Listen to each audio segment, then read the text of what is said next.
안녕하세요, 김호준입니다. 세월호 선체에서 미수습 유해를 발견하고도 닷새나 이를 은폐한 사건은 현장 책임자들의 자의적 판단 때문인 것으로 1차 조사되었습니다. 세월호는 박근혜 정부의 반인륜, 비인간, 몰인정 그런 잔인함을 상징하는 사건이죠.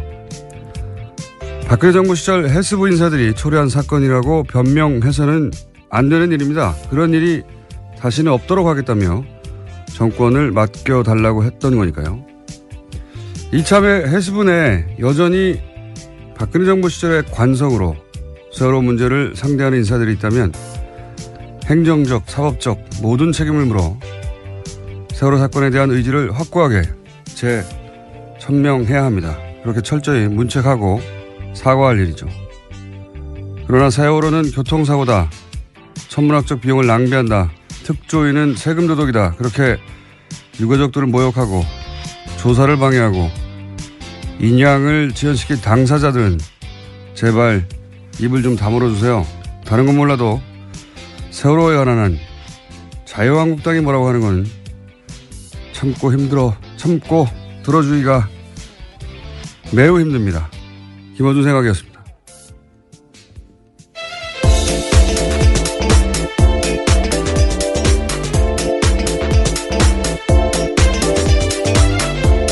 시사인의 김은지입니다. 네. 세월호 관해서 해수부 내에 그런 인사들이 그렇게 했다면 자유한국당은 좋아야 되는 거 아닙니까? 과거에 그렇게 지연시키고 막고 했던 양반들이니까. 예. 네, 그런데 어제 총 공격을 했는데요. 베트남에 있는 홍준표 대표 같은 경우에도 관련해서 유골은폐 5일이면 얼마나 중체대한 범죄냐라는 글까지 남겼습니다. 분위기 파악이 잘 안 되는 것 같아요. 본인도 했던 일이 일반 국민들에게 어떻게 받아들여지는지. 유가족들도 입을 좀 다물라고. 네, 페이스북에다 각각 썼는데요. 유경근 씨 같은 경우에는 자신의 페이스북에다가 자유한국당은 그 더러운 입에 세월호의 세자도 담지 말라라는 이야기까지 썼습니다. 몇 년간 자신들이 한 일이 뭔지 잘 모르는 건지 모르는 척 하는 건지 모르는 척 하는 거겠죠. 예. 이건 공감대를 전혀 형성할 수 없는 발언이라 말을 하면 할수록 욕을 먹게 돼 있습니다. 자, 첫 번째 뉴스는요. 네, 어제 김관진 전 장관이 풀려났다라는 소식 전해드렸는데요. 이와 관련된 후폭풍이 큽니다. 이명박 전 대통령을 향해 가던 댓글 수사에도 차질이 불가피해졌다라는 전망이 나오고 있는데요. 한겨레신문에 따르면 검찰 조사 때 김관진 전 장관 같은 경우에는요. 이 사건이 제가 된다면 모두 자신의 책임이라고 이야기했다고 합니다. 그런데 구속 적부심 심사에서는 180도 달라진 태도를 보였다라고 하는데요. 김 전 장관은 사이버 심리전을 지시했을 뿐 정치 관여 댓글 작성 등을 지시한 사실이 없다라고 발뺌했다고 합니다. 제가 왜 2주 전부터 조중동이 왜 김관진 참군인 기사 쓰냐고 내내 몇 번이나 하루 이틀도 아니고 똑같은 논리로 돌아가면서 매체가 계속 기사를 쓰고 있다고. 이거 어디서 그렇게 쓰라고 한 거 아니냐고 몇 번이나 얘기했지 않습니까? 예. 그런 이유가 있어요. 구속 적부심 청구를 했고 그것도 굉장히 이례적인 일인데. 그런데 그 이후부터 계속 그런 기사를 쓰거든요. 그래서 누군가 근데 이상했던 건 그런 기사 쓴다고 석방되는 게 아니에요. 예. 석방되기 불가능하다. 법조인들도 다 그렇게 전망했고. 그런데 다만 누군가 김관진 석방을 엄청나게 원하는구나. 예. 그래서 조중동 어디 모여서 같이 의논하냐고 계속 제가 얘기를 한 건데, 저는 반성합니다. 왜 반성하냐면, 그래도 설마 구속 적부심을 통해 석방이 되겠는가. 예. 그래서 이거는 여론 작업을 통해서 김관진 석방되더라도 여론 저항감을 좀 줄이고 또 구속 적부심 인용 결정하는 판사 부담도 줄이고 그러려고 하는 거다. 이런 말은 제가 못했어요. 왜냐하면 설마 이렇게 해가지고 정말 석방하려는 정치 작업일까 여론 작업일까 역시 저쪽 분들을 상대할 때는 설마라고 생각하면 안 된다. 반성한다. 예, 어제 법원 판단 내용에 대해서 좀 나왔는데요. 한겨레 신문을 보면 법원에서는 증거인멸 조사를 앞두고 증거인멸 가능성에 대해서도 이렇게 이야기했는데요. 조사를 앞두고 다른 조사 대상자에게 연락해서 궁금한 사항을 물어보는 것은 본능의 영역이다라면서요. 김관진 전 장관 쪽에 손을 들어줬다라고 합니다. 예, 뉴스공장에도 나온 바가 있는 김기현 전 과장 같은 경우에 관련된 내용을 폭로하자 김관진 전 장관을 비롯한 당사자들의 통화가 아주 많았었는데 이에 대해서 이렇게 판단한 겁니다. 증거인멸도 다 본능의 영역이죠. 다 없애버리고 싶죠. 원래 도망가는 것도 본능의 영역이에요. 거짓말하는 것도 본능의 영역이고. 훌륭합니다. 예. 이 사안 관련해서는 저희가 굉장히 중요한 사건이라고 봐요. 예. MB의 반격. 예. 그런 맥락에서 저는 이해하고 그래서 저희 어제는 또 수능이어서 연결을 못했던 저희 전담 영장 해설판사 이정열 판사 연결을 하고요. 그리고 법리적 관점에서도 한번 짚어보고 또 그리고 이걸 뭐랄까요 의혹의 관점에서 주진우 기자하고도 연결해 봅니다. 김관진 전 장관과 관련된 혐의들 한번 짚어보려고 합니다. 그리고 앞으로 설마라는 생각하지 않고 예. 이런 생각이 들 때마다 계속 문제 제기만 했거든요, 제가. 이 사람들 이러는 거는 이상하지 않냐고. 근데 이 얘기를 했었어야 하는 건데, 구속조품심으로 설마 석방시키려고 하는 겁니까? 이런 질문을 했었어야 되는 건데, 에이, 설마 그렇게까지 생각했던 제가 잘못했습니다. 네, 그래서 같은 혐의로 댓글부대 관련된 혐의로요. 지금 구속되어 있는 임관빈 전 국방부 정책실장 같은 경우에도 어제 구속적부심사 청구했다라고 합니다. 그래서 오늘 같은 형사합의 51부에서 심리를 열고 구속이 합당한지 판단해서 석방 여부를 결정한다고 합니다. 이 논리 제공도 지금 조중동에서 열심히 하고 있어요. 김관진 전 장관은 부하들 구속돼 있는데 어떻게 적부심 신청하냐고 막 거절했다고 개뻥을 치고 있어요. 네, 그런 보도들이 일부 나왔습니다. 네, 그렇게 뻥을 치고 겨우 설득했다라는 취지 이야기인데요. 겨우 석방돼서 나가라 이걸 통해서 본인이 싫다고 그런 걸 겨우 설득했다는 겁니다. 부하들이 있는데 내가 어떻게 나가냐고. 그리고 또 곧이어서 이 부하가 이제 또 신청하는 거죠. 예. 아주 잘들 놀고 있어요. 제가 그 똑같은 주제로 대여섯 번을 계속 거론했던 이유가 이거였는데 설마 이럴 줄은 몰랐습니다. 네, 또 이명박 전 대통령 쪽 입장도 나왔는데요. 채널A를 통해서 보면 사필 기정이란 반응이라는 건데요. 한 측근은 이렇게 말합니다. 예상한 대로 석방됐다면서 검찰이 정신을 차려야 한다라고 이야기했다고 합니다. 이게 MB 측에서 즉각 나온 반응이에요. 사필 기정. 누가 사필 기정이라는 건지. 이건 굉장히 중요한 사건이라고 봅니다. 저는. 이렇게도 빠져나갈 수가 있구나. 다시 구속영장 치기가 어렵거든요. 그 사안은 이정열 전 판사님이 얘기하겠지만. 그럼 왜 김관진을 이렇게까지 석방시키려고 노력하는가, 조중동은. 사실은 기사 쓴다고 석방 안 돼요. 생각해 보십시오. 구속되기 전에 그런 기사가 쏟아졌으면 모르겠는데 구속된 후에 쏟아졌거든요. 이거 기사 써가지고 석방 안 되는데 이 양반들 왜 찬군이 돌아가면서 기자들이 써고 있나 했더니 석방시킬 수 있다고 생각했던 것 같아요. 자, 그 얘기 좀 더 하기로 하고요. 다음 뉴스는요. 네, 세월호에서 유해가 발견된 건 지난 17일 오전이었습니다. 세월호 미수습자 가족들이 18일 연결식을 시작해서요. 20일 날 오전 발인을 끝냈는데요. 하지만 김영춘 장관한테 유해 발견 사실은 20일에 보고됐다라고 합니다. 차관과 선체조사위 같은 경우에도 21일에 보고받았다라고 하는데요. 현장 수습본부 책임자가 왜 사흘 뒤에 장관에게 보고했고 지도감독기관인 선체조사위에 즉각 알리지 않았는지 의문이 남고 있습니다. 저간의 사정들은, 그 내부적으로 해결할 일이고, 저는 한편으로 잘 됐다 싶은 게, 그동안 인양 지연 혹은 조사 방해, 말들은 많았죠. 유가족들도 저 사람이 그런 책임이 있다라고 지목하고 말들이 많았는데. 네, 아예 방해 세력 명단을 발표한 바가 있습니다. 네. 이 기회에 사실은, 이 부처가 수사기관은 아니거든요. 누군가 그런 말을 한다고 해서 그 자리에 있는 사람들을 다 인사조치하거나 보직에 임하거나 어려워요.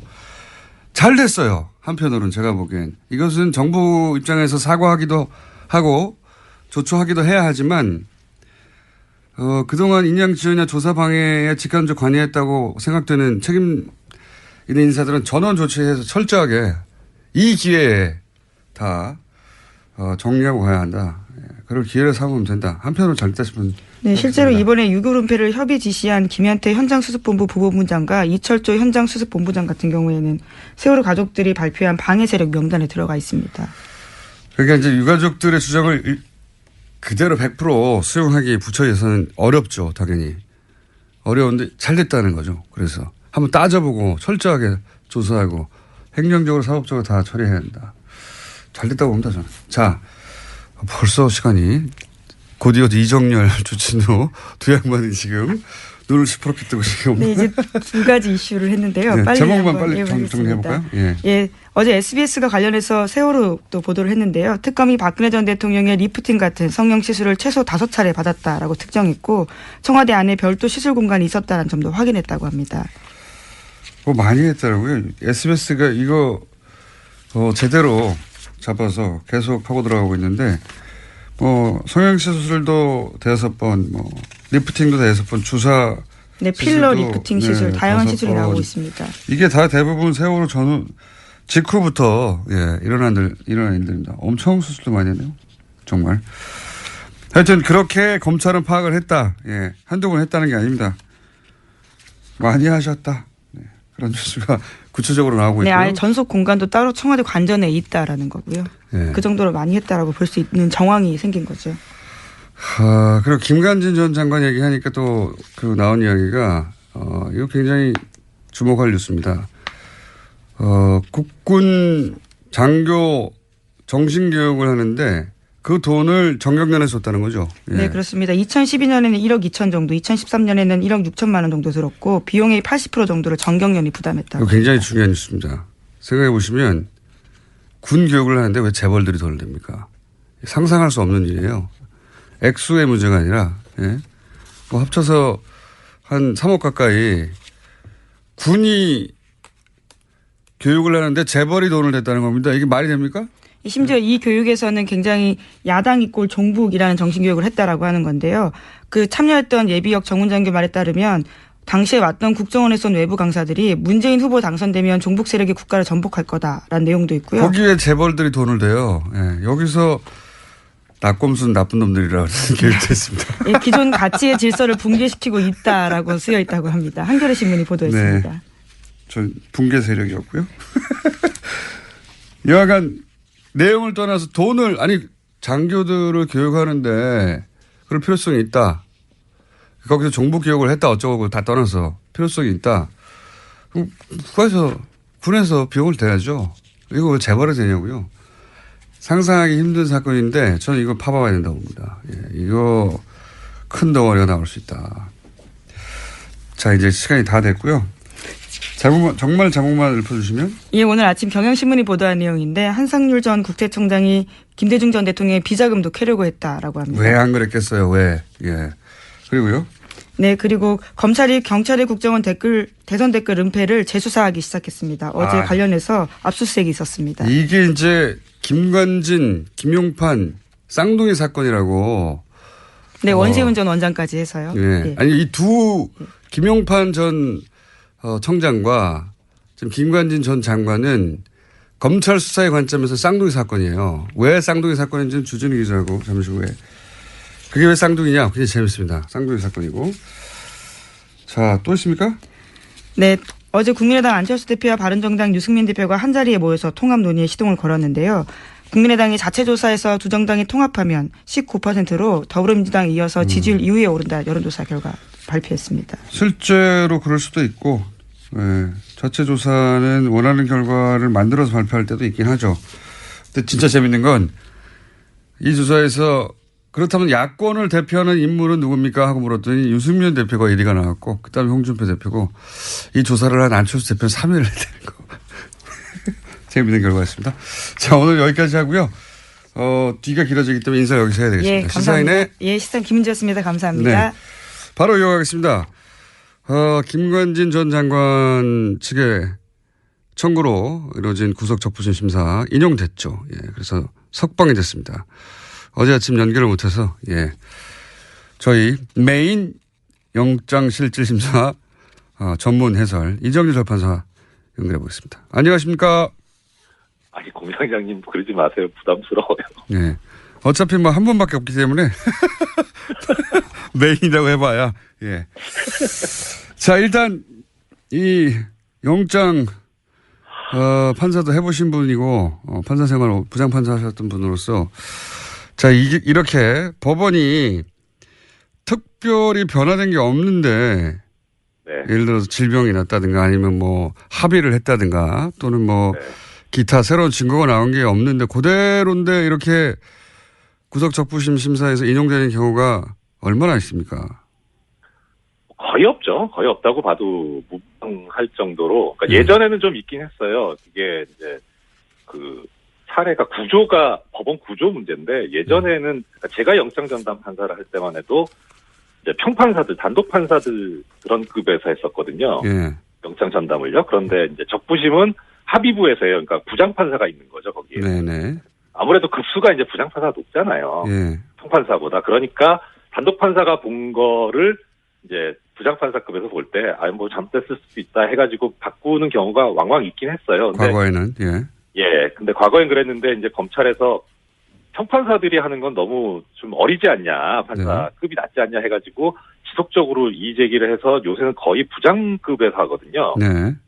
그러니까 영장을 발부하는 사람하고 그다음에 그거를 나중에 이게 맞냐 틀리냐를 담당하는 적부심 담당 재판부도 다 지방법원 부장급인 거예요. 그렇군요. 그러니까 비슷비슷한 사람들끼리 하는데 네. 뭐 아까 이제 공장장님 말씀하신 사정 변경도 없는데 이게 틀렸다라고 하기는 상당히 부담스럽잖아요. 그렇죠.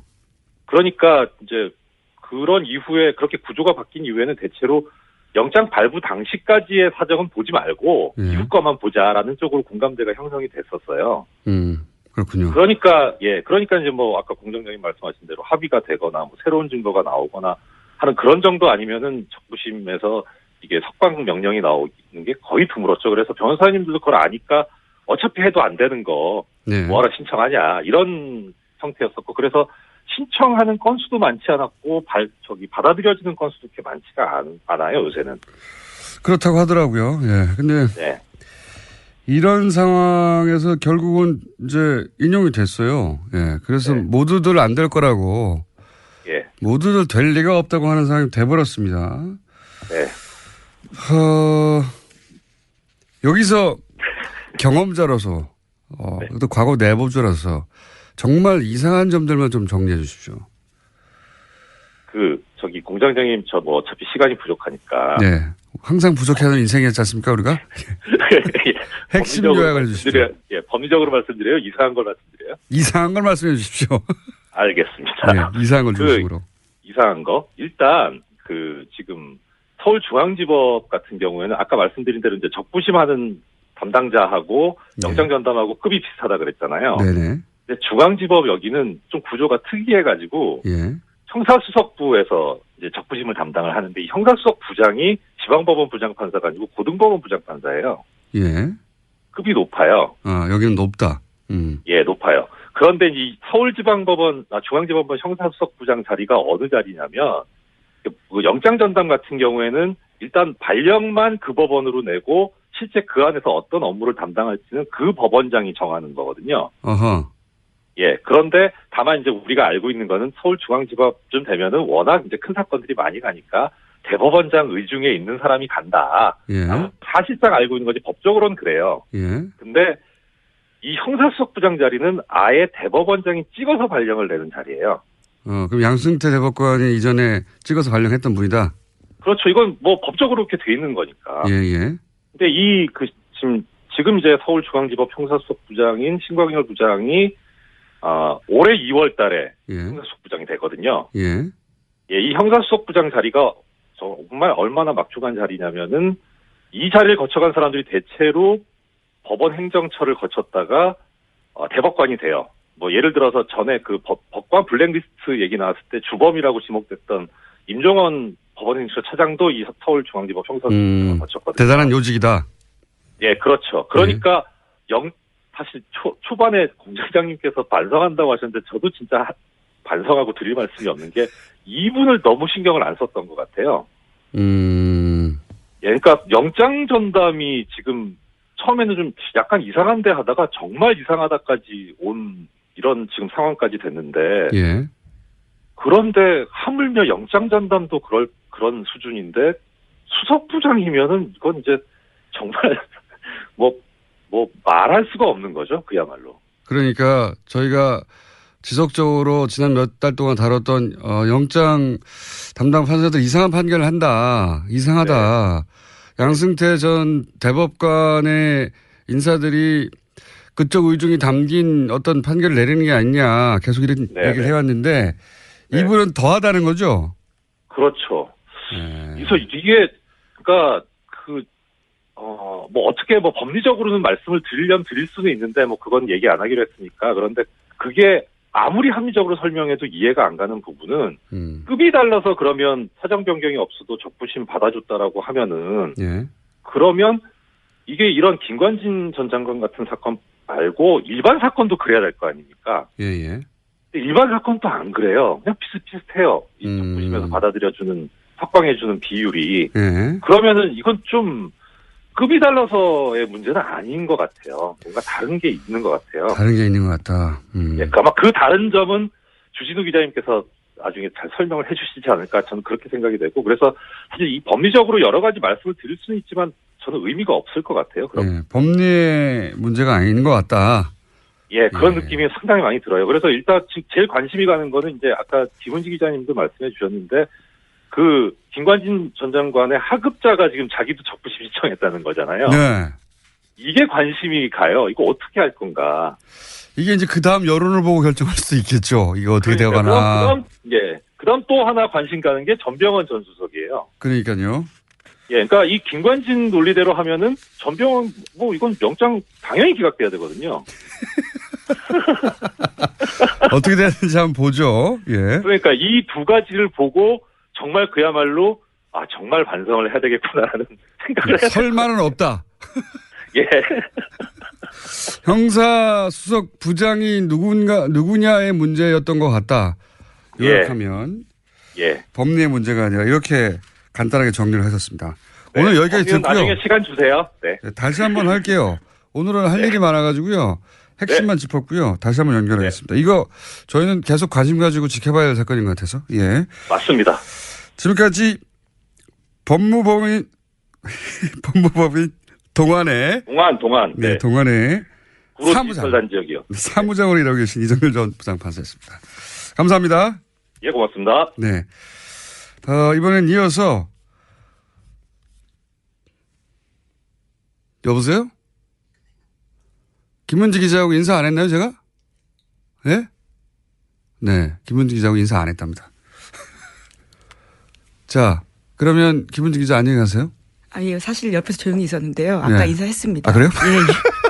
아니, 저희 PD가 김관진 전 국방장관 구속 후 보수 매체들이 참군인 김정은이 가장 무서워하는 김관진 같은 구명 기사를 하루 이틀도 아니고 연일 번갈아가며 썼었죠. 왜 그랬을까? 김관진 전 국방장관의 여러 혐의 관련해 취재를 해온 주진우 기자 연결해 보겠습니다. 안녕하십니까? 안녕하십니까? 관련 취재를 오래 해온 사람으로서 김관진 석방이 이제 법리적 판단 이외에 어떤 사유가 있을 수 있다고 그런 의혹을 가지고 계십니까? 네네. 석방 이유가 댓글 관련 서류에 수백 차례 결재만 했을 뿐 지시가 없었다는 것인데 상명하복의 군 특성상 있을 수 없는 일이고요. 그건 뭐 상식적으로.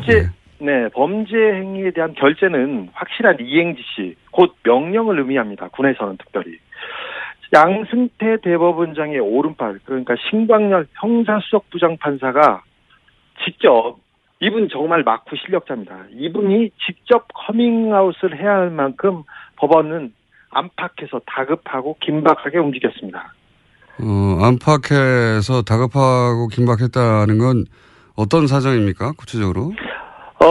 김관진이 구속되자 보수 세력의 코어가 직접 움직였습니다. 특별히 이명박 전 대통령 진영에서 분주하게 움직였습니다. 저는 그 이유가 김관진이 8년 넘게 국방부 청와대에서 무기 거래를 진두지휘한 사실상의 정점이라는 데서 찾고 싶습니다. 로키드 마틴, 그리고 사드의 국내 반입, 그리고 무기 거래의 숨은 계좌 이 부분에 가장 중요한 사람이 김관진이었습니다.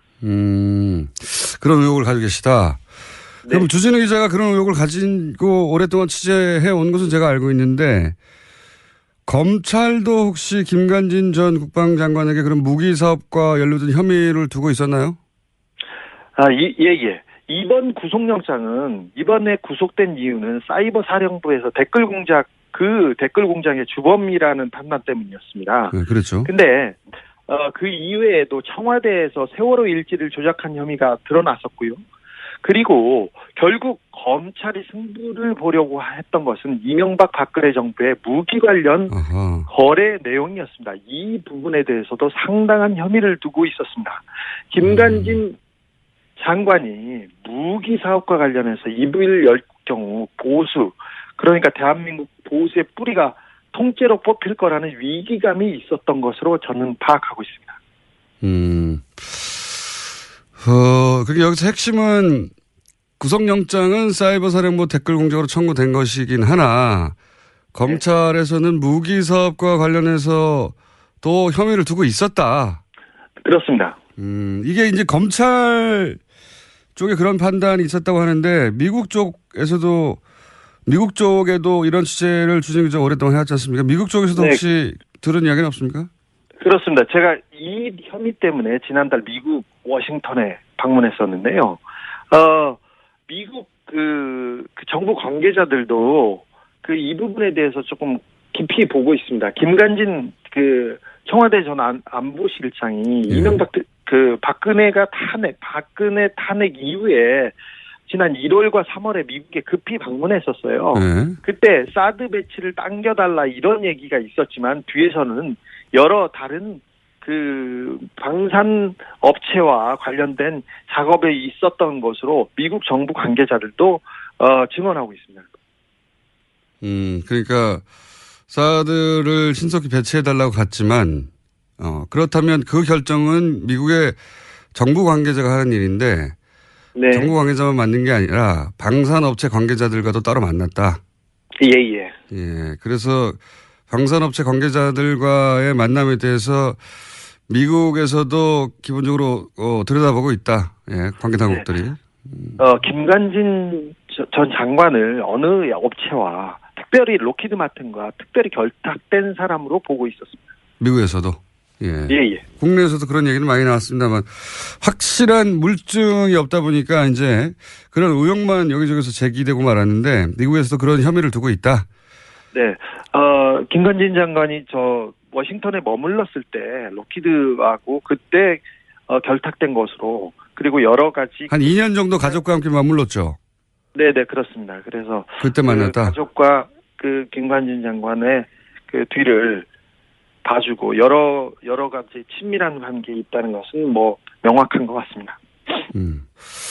알겠습니다. 미국에서도 그런 혐의를 두고 관계 당국이 들여다보고 검찰도 그런 의혹을 가지고 있다. 그래서 이 무기 사업 8년이나 핵심 요직이 있었으니까 이명박 박근혜 정부 시절 특히 이명박 정부 시절에 요직 인사들이 김관진 전 장관의 구속을 굉장히 불안하게 바라봤고 그리고 움직임이 있었다. 이렇게 파악하고 계신 거죠? 예. 이명박 정부 시절부터 그러면 무기 사업에 관여를 했다고 했는데 무기 사업 말고 이명박 정부 시절에 어떤 역할을 한 겁니까? 김관진 장관이? 사실 김관진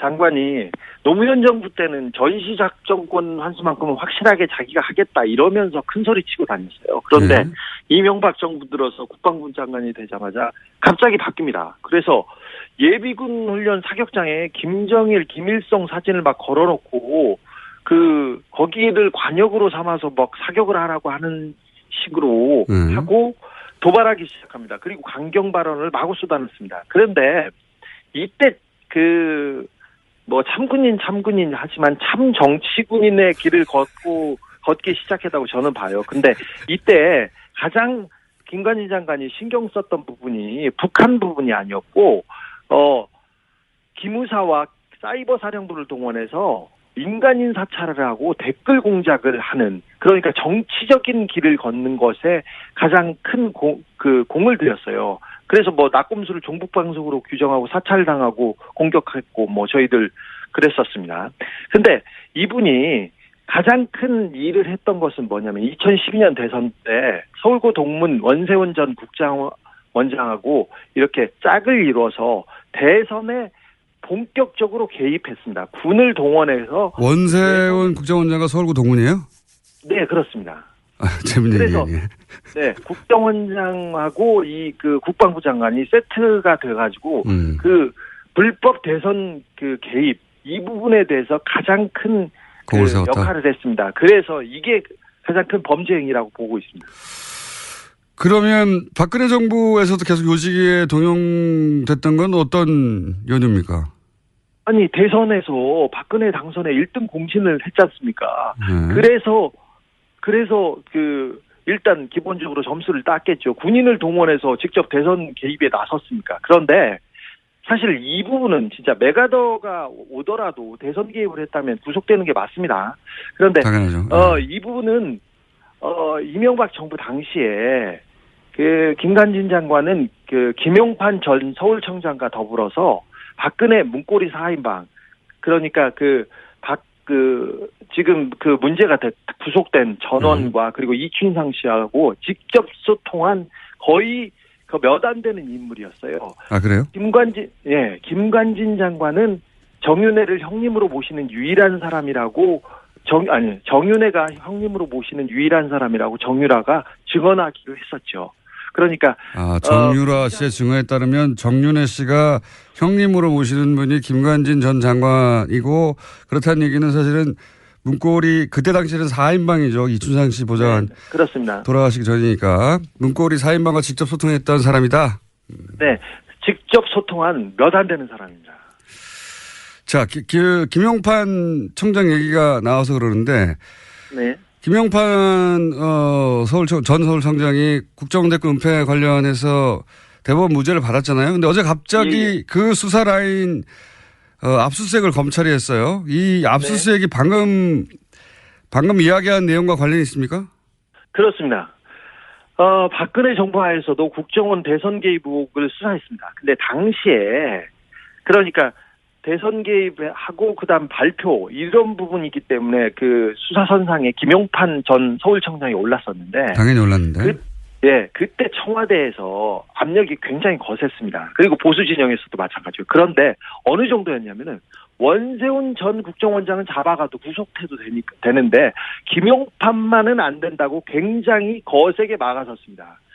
김용판 청장을 구속할 경우 김용판이 직접 나는 가만히 있지 않겠다는 메시지를 여기저기에 흘렸습니다. 그래서 청와대가 직접 나서서 검찰을 막아 세우는 그런 단계까지 단계까지 갔었습니다. 근데 굉장히 거센 압박이었습니다. 김용판 청장 자신을 구속할 경우에 내가 가만히 있지 않겠다. 이런 메시지를 여기저기 얘기했고 그래서 결국 여기저기서 압박이 있었고 검찰은 놔둘 수밖에 없었다. 뭐 이런 취지네요. 말하자면. 네. 불구속 기소할 수 있습니다. 네. 근데 이 김용판 청장 무죄 건과 지금 김관진 전 장관 이 석방건이 쌍둥이 사건이라고 얘기들을 하고 있는 걸로 저는 알고 있는데. 네네. 그랬다는 얘기는 김관진 전 청장이 지금 뭐 보수 매체에서 보도되기로는 자기는 구속 적부심 하지 않으려고 했는데 하도 권유해가지고 할 수 없이 했다. 뭐 상관인 자기가 혼자 나갈 수 없다고 거절한 것을 뭐 이런 식으로 굉장히 미화되고 있는데 그러면 김관진 전 청장도 뭐랄까요 자신의 구명을 위해서 이런저런 얘기를 했다. 뭐 이런 정보가 있습니까? 그렇습니다. 김관진 전 청장이 구속적부심 청구를 반대했다는 TV조선이나 조선 쪽에 그 보도가 있었는데 정반대였습니다. 정반대. 김관진 전 장관이 자신을 가만히 이렇게 그 안에 둘 경우 가만히 있지 않겠다는 메시지가 강하게 전달된 것으로 그런 소문이 그쪽에서는 났었습니다.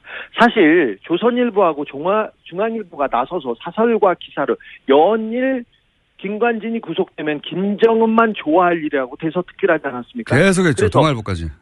네, 그렇습니다. 김관진을 모함받아 그 옥에 끌려가는 이순신으로 거의 승격하기도 했는데 이거 말도 안 됩니다. 그 참군인 김정은이 무서워하는 군인 이런 이미지는 사실 군에서 군 사이버사에서 김관진이 직접 만들었던 일들이에요. 말들이고 자신을 우상하기 위해서 포스터 만들고 쇼 벌이고 이거 조선일보가 다시 얘기하고 아니 세상에 어떻게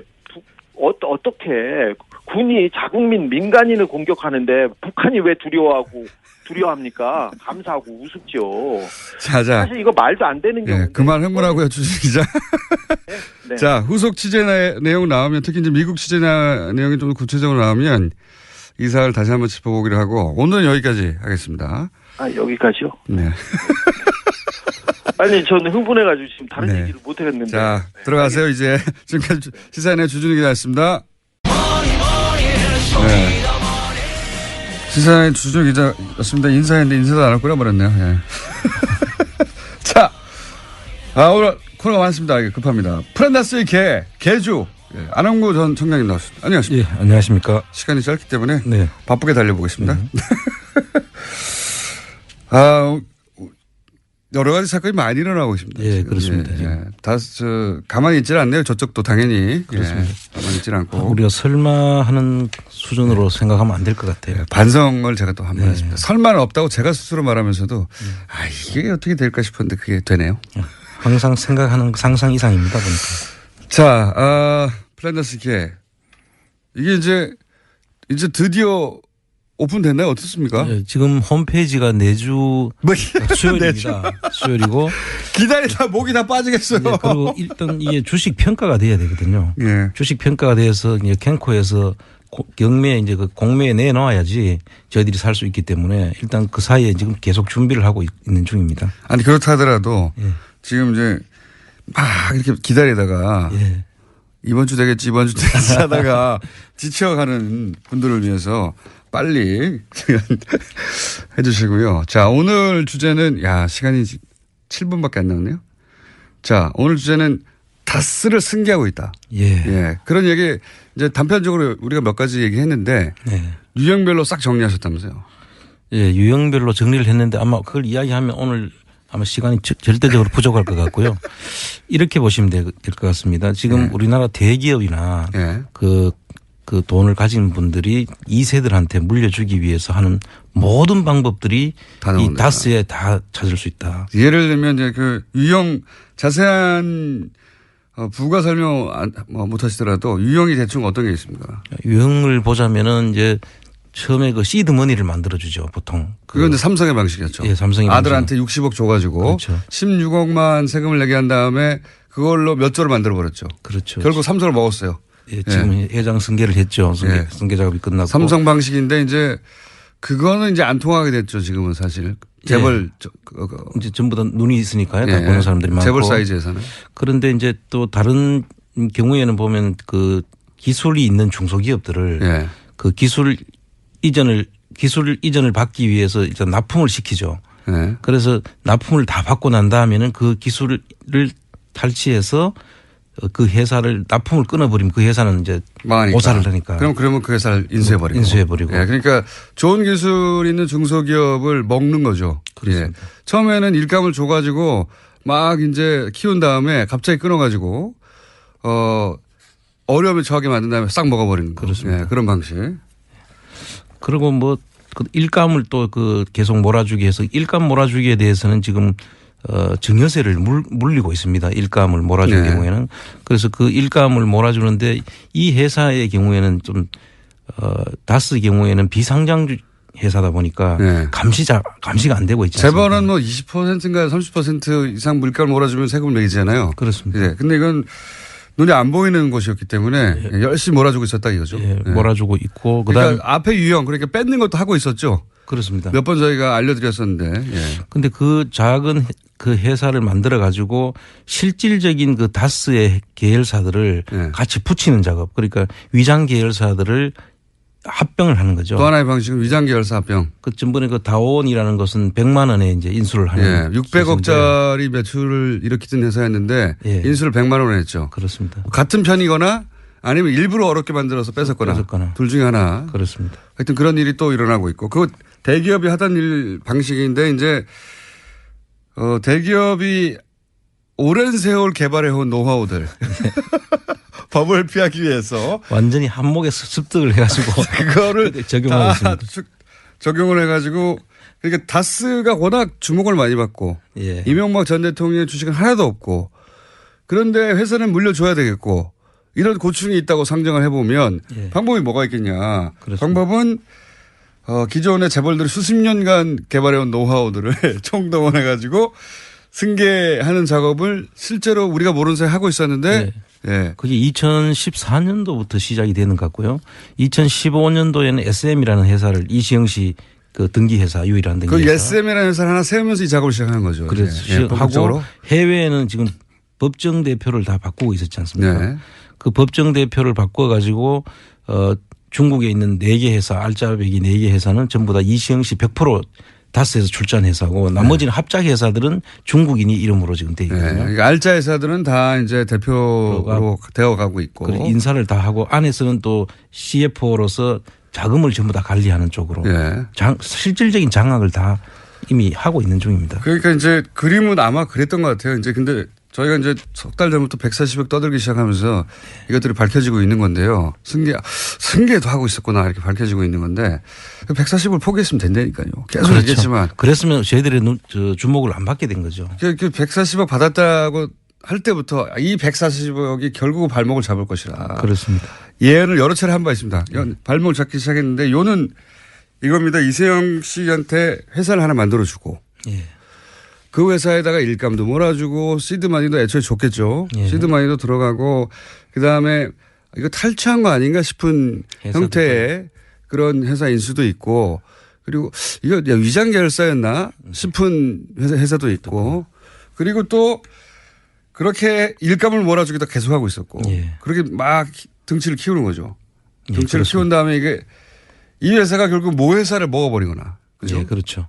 그 SM이라는 회사를 키워서 결과적으로는 모 회사를 집어먹는 그러면서 그 모 회사를 집어먹기 쉽게 하기 위해서는 해외로 또 자금이 나가야 되거든요. 네. 해외 투자를 하는데 해외 투자했는 데를 보니까 대부분 다 결손이에요. 그러니까 그건 또 이제 대기업이 잘 쓰는 방법 중 하나가 해외 투자하는 척 했다가 일부러 망하게 한 다음에 예.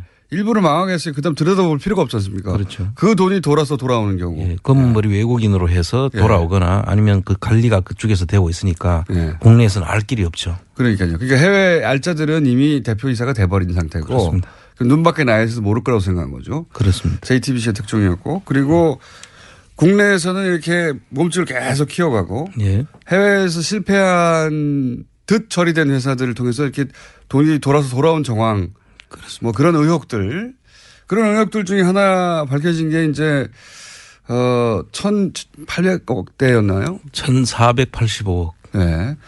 조그만 회사. 예.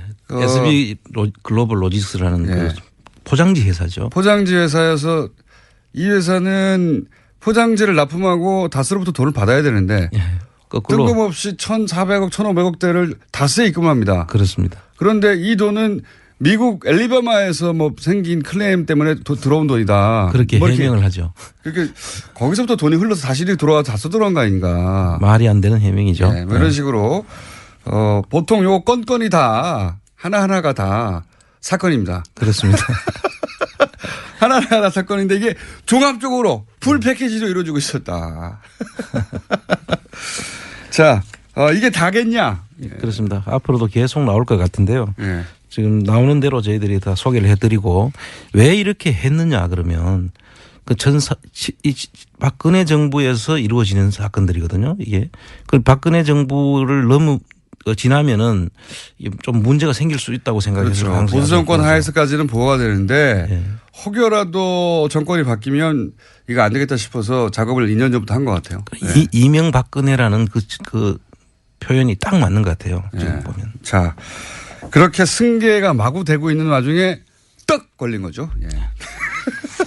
딱 걸려서 저희가 계속 들여다볼 예정이고 플랜다스에게는 그럼 다음 주에 드디어 나옵니까? 예, 플랜다스 계를 통해서 완전히 이제 저희들이 그렇게 못하도록. 알겠습니다. 안항구 청장님이었습니다. 감사합니다. 예, 감사합니다. 3부에서 뵙겠습니다. 김어준의 뉴스 공장. 지난주 저희가 이 시간에 인터뷰했던 분입니다. 박재홍 마사회 전 감독, 더불어민주당 김영건 의원 기억나시죠? 예.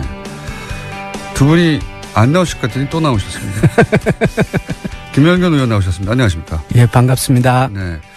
그리고 지난주 출연도 얼마 안 된다고 더 이상 안 나오겠다고 하셨던 박재홍 정 마사회 감독님 오늘 또 한 번 나오셨습니다. 감사합니다. 안녕하세요. 예. 마이크를 정확하게 대주시고, 예. 아니, 왜 지난주에 더 이상 안 나오신다고 그렇게 들어가시더니 또 나오셨어요? 김영건, 존경하는 우리 김영건 의원님의 끊임없는 설득으로. 네. 그거 전부입니까? 또 친구들, 또 오래된 친구들한테 전화도 많이 오고 그러더라고요. 많이 듣나 봐요. 제가 봤을 때 별로 인기 없을 것 같은데. 예. 방송 끝나고 났더니 전화도 막 오고 그래가지고 많이 듣나 싶어가지고 다시 한번 자리에 오신. 지난주 못 들으신 분 중에서 간단 요약을 할게요. 지난주 박재홍 전 마사회 감독님은 사실은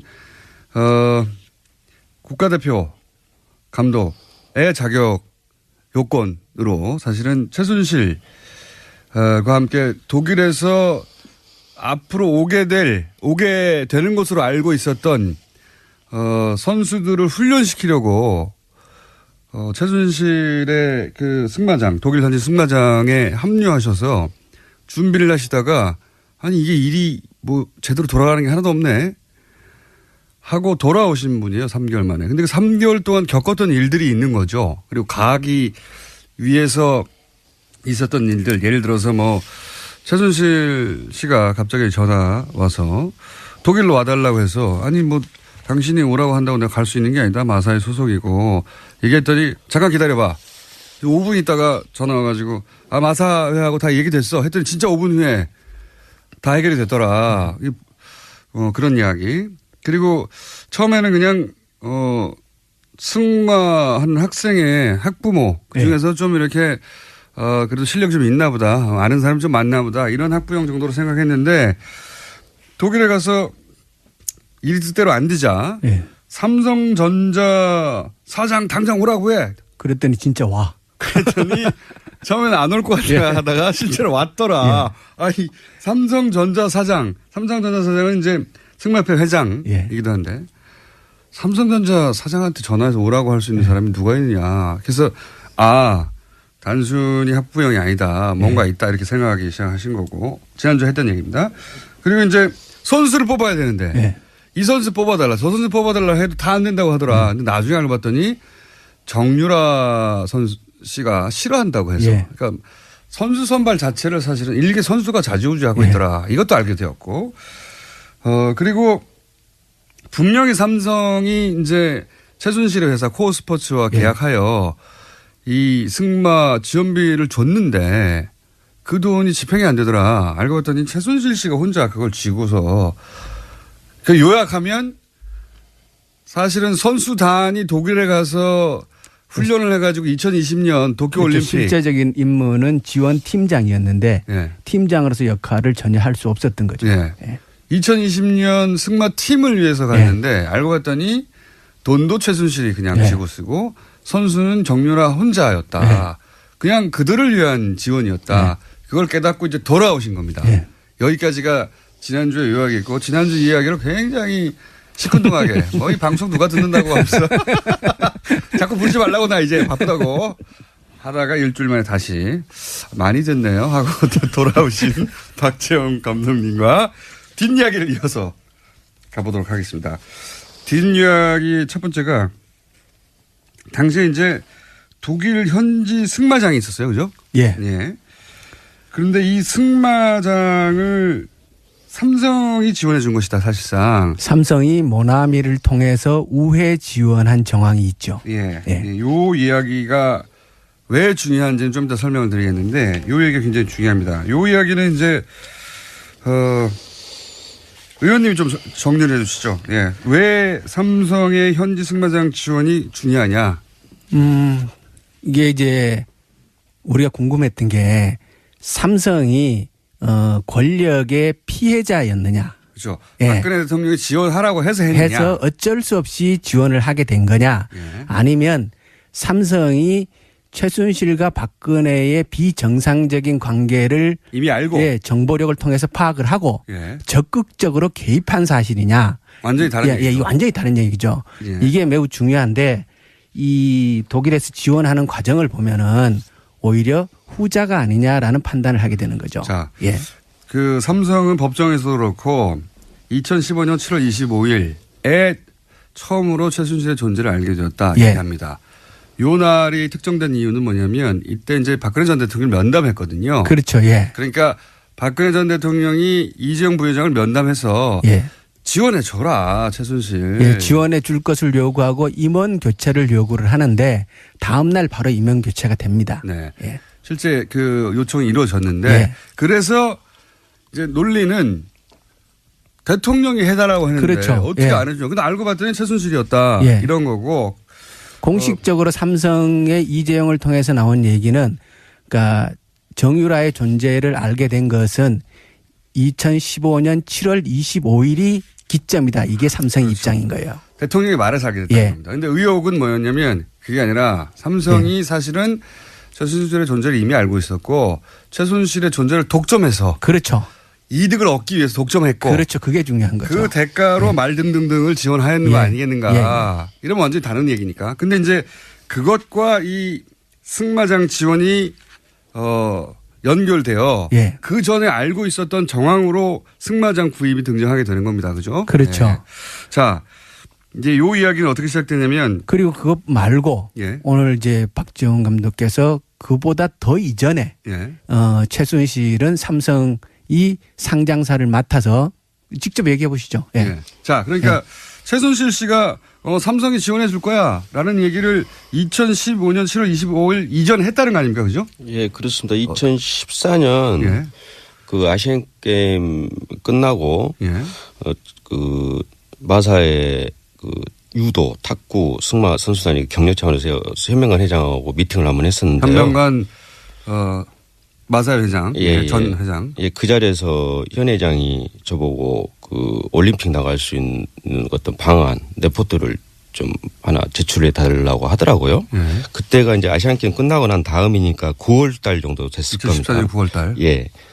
그리고 그 이후에 2014년 11월 그 승마 마지막 시합이었던 선수권대회에서 최순실 씨가 대전 시합장으로 내려왔어요. 예. 가지고 시합장에서 이제 1년 선배인 서정균 그 마장마술 감독하고 저하고 같이 3명이서 같이 이렇게 그날도 눈이 온 것 같은데 예. 같이 이야기를 좀 했었는데 그 자리에서 삼성이 아마 그 회장사로 들어올 것 같다. 이미 알고 있었다. 예. 그러니까 그 이야기를 삼성이 꺼냈고. 사장사로 들어오는 거는 예. 15년도 3월이에요. 그러니까요. 3월인데 적어도 그 전에 4개월 이전에 4개월 이전에 알고 있었다는 거죠. 최순실이 삼성이 사장사를 할 거다 이렇게 얘기를 했다는 겁니다. 삼성이 스스로 마음을 먹기 전에도 알고 있었다는 거죠. 예, 예. 그러면 그 자리에서 SK도 들어오고 싶어 한다. 하지만은 삼성이 나을 것 같다. 그 이야기를 했었고요. 본인이 결정한 거죠. 예, 예. 그래서 저는 그냥 이 아주머니가 그 학부모 정도만 생각했는데 그냥 오지랖 넘는 사람이구나라고만 생각했었는데 이때쯤 벌써 상당히 실세구나라는 생각을 저는 하게 됐죠. 네. 그게 그러니까 삼성이 최순실을 알게 됐다고 하는 2015년 이전의 일이니까 거의 뭐 7, 8개월 전의 일입니다. 그렇죠. 예. 또 있다면서요. 이거 말고도. 그러니까 이때까지 나온 얘기는 15년도 1월 달에 김종 차관이 청와대에 갔을 때 박근혜 대통령이 그 정유연이 같은 학생은 특별히 키워야 한다. 처음으로 대통령 입으로 정유라. 그 이름 바꿨으니까 그렇죠. 정유라 씨 지원을 해야 한다는 말을 직접 듣고 출국을 갔다고 그랬죠. 그게 이제 나온 얘기인데 그보다 훨씬 더 전에 나온 거죠. 그러니까 삼성은 이런 정황들을 봤을 때 그러니까 피해자가 아니라 적극적인 공모자 내지 오히려 주도자. 삼성에서 먼저 접근했을 가능성도 따져볼 만한 적어도 2015년 7월 20일에 처음 알았다고 하는 거는 전면적으로 재수사하거나 검토해야 하는. 그리고 사실은 저는 삼성은 이보다도 훨씬 더 전에 알고 있었을 것이라고 보는 겁니다. 왜 그렇게 보십니까? 왜 그러냐면 현명관 사장이 예. 2013년도 말에 이제 마사회 사장으로 가잖아요. 예. 가자마자 가장 먼저 했는 일이 뭐냐면 14년도 3월 달에 예. 다음에 봄이죠. 그 마사회 마방을 예. 정유연에게 지원합니다. 마사회 마방을 특정 선수에게 지원하는 일이 있습니까, 감독님? 예, 그렇습니다. 그러니까 특정 선수에 그렇게 지원하는 게 정상이에요? 저는 어느 정도 정상 그렇게 해야 된다라고 생각을 하는데 그게 훌륭한 선수라기는. 예, 정유라라는 게 이제 문제가 거죠. 예. 그렇구나. 예. 예. 왜 하필 정유라냐? 예. 그러니까 대표팀 선수가 예. 예를 들어서 공기업 그 승마장에서 좀 트레이닝 좀 하자. 그렇다면 그건 당연히 이제 할 수 있는데. 협조적이야 하는데 그게 정유라였다는 게 문제가 된다라고 생각합니다. 그런 자격이 갖춰지지 않았는데 왜 정유라 선수를 이 현명관 마사 회장이 마사 회장 취임하자마자 특별히 대우해 줬냐? 그렇죠. 현명관 가자마자 가장 먼저 했는 일이 정유연을 지원하는 일을 사실상 했는데 현명관 사장은 그 삼성물산 회장 출신이죠. 그렇죠. 그 삼성의 삼성맨입니다. 완전히 삼성 뼛속까지 삼성맨이거든요. 그러니까 정경련 부회장을 했고 그리고 삼성 출신으로 마사 회장이었던 사람이 이미 정유연을 특별 지원을 했었다. 예. 그러니까 이미 그 현명관은 자기가 간 이유를 알고 있었던 것이고 그래서 그 정유연을 지원했는데 그런 상태의 그 뼛속까지 삼성맨이 그 삼성에게 그것을 보고하지 않았다라는 거는 상식적으로 이해할 수 없는 거죠. 그러니까 네. 삼성맨이 마사회 회장으로 와서 제일 먼저 한 일이 자격 요건이 안 되는 정유라부터 지원을 했는데 어떻게 정유라와 최순실 그런 존재를 몰랐겠느냐 이런 말씀이신 거고. 그리고 그것을 삼성에 보고하지 않았을 이유가 없다 이렇게 보는 거죠. 이유가 없죠. 예. 정권의 핵심 그렇죠. 실세의 딸이라는 걸 알고 있었다면 그리고 또 이게 화제가 되는 게 전 마사 회장이 현명관 지금 얘기하는 현명관 전 삼성물산 사장이자 마사 회장을 지낸 이분이 이재만 청와대 총무비서관에게 충성서약 서면을 서편 아니죠. 자필로 편지. 손편지. 예. 편지를 보냈다면서요. 이게 내용이 간단하게 요약하면 뭡니까? 네. 제가 얘기할까요? 네. 감독님은 오늘 굉장히 다소곳하시고 방송을 많이 듣는다는 얘기를 듣고 나서. 아니 저는 좀 제가 정확하게 파악하고 있는 내용만 말씀드리고 알겠습니다. 싶습니다. 네. 오늘 자세가 좀 다르네요. 방송을 존중하시는 자세로. 그러니까 이제 현명관 사장이 16년도에 이재만 비서관에게 손편지로 열심히 하겠다. 그리고 대통령께서 관심사 가지고 있는 사항을 적극 지원하겠다. 아, 대통령께서 관심 가지고 있는 사항. 예. 그게 굉장히 함축적인 표현이네요.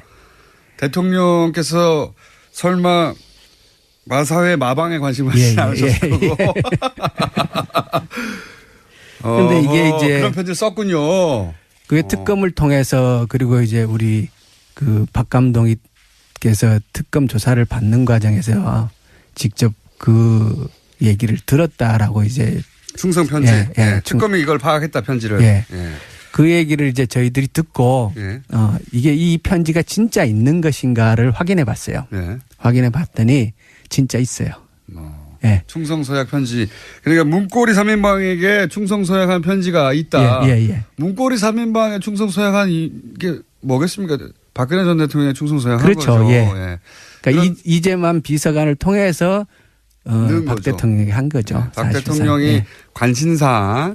요 관심사항이 사실은 정유라 씨였던 것으로 지금. 왜냐하면 제일 먼저 한 일이 정유라한테 마방을. 그리고 그 시점이 왜 중요하냐면 마사회가 직접 현금 지원이 논의되고 어느 정도 그 금액까지 정해진 시점이에요.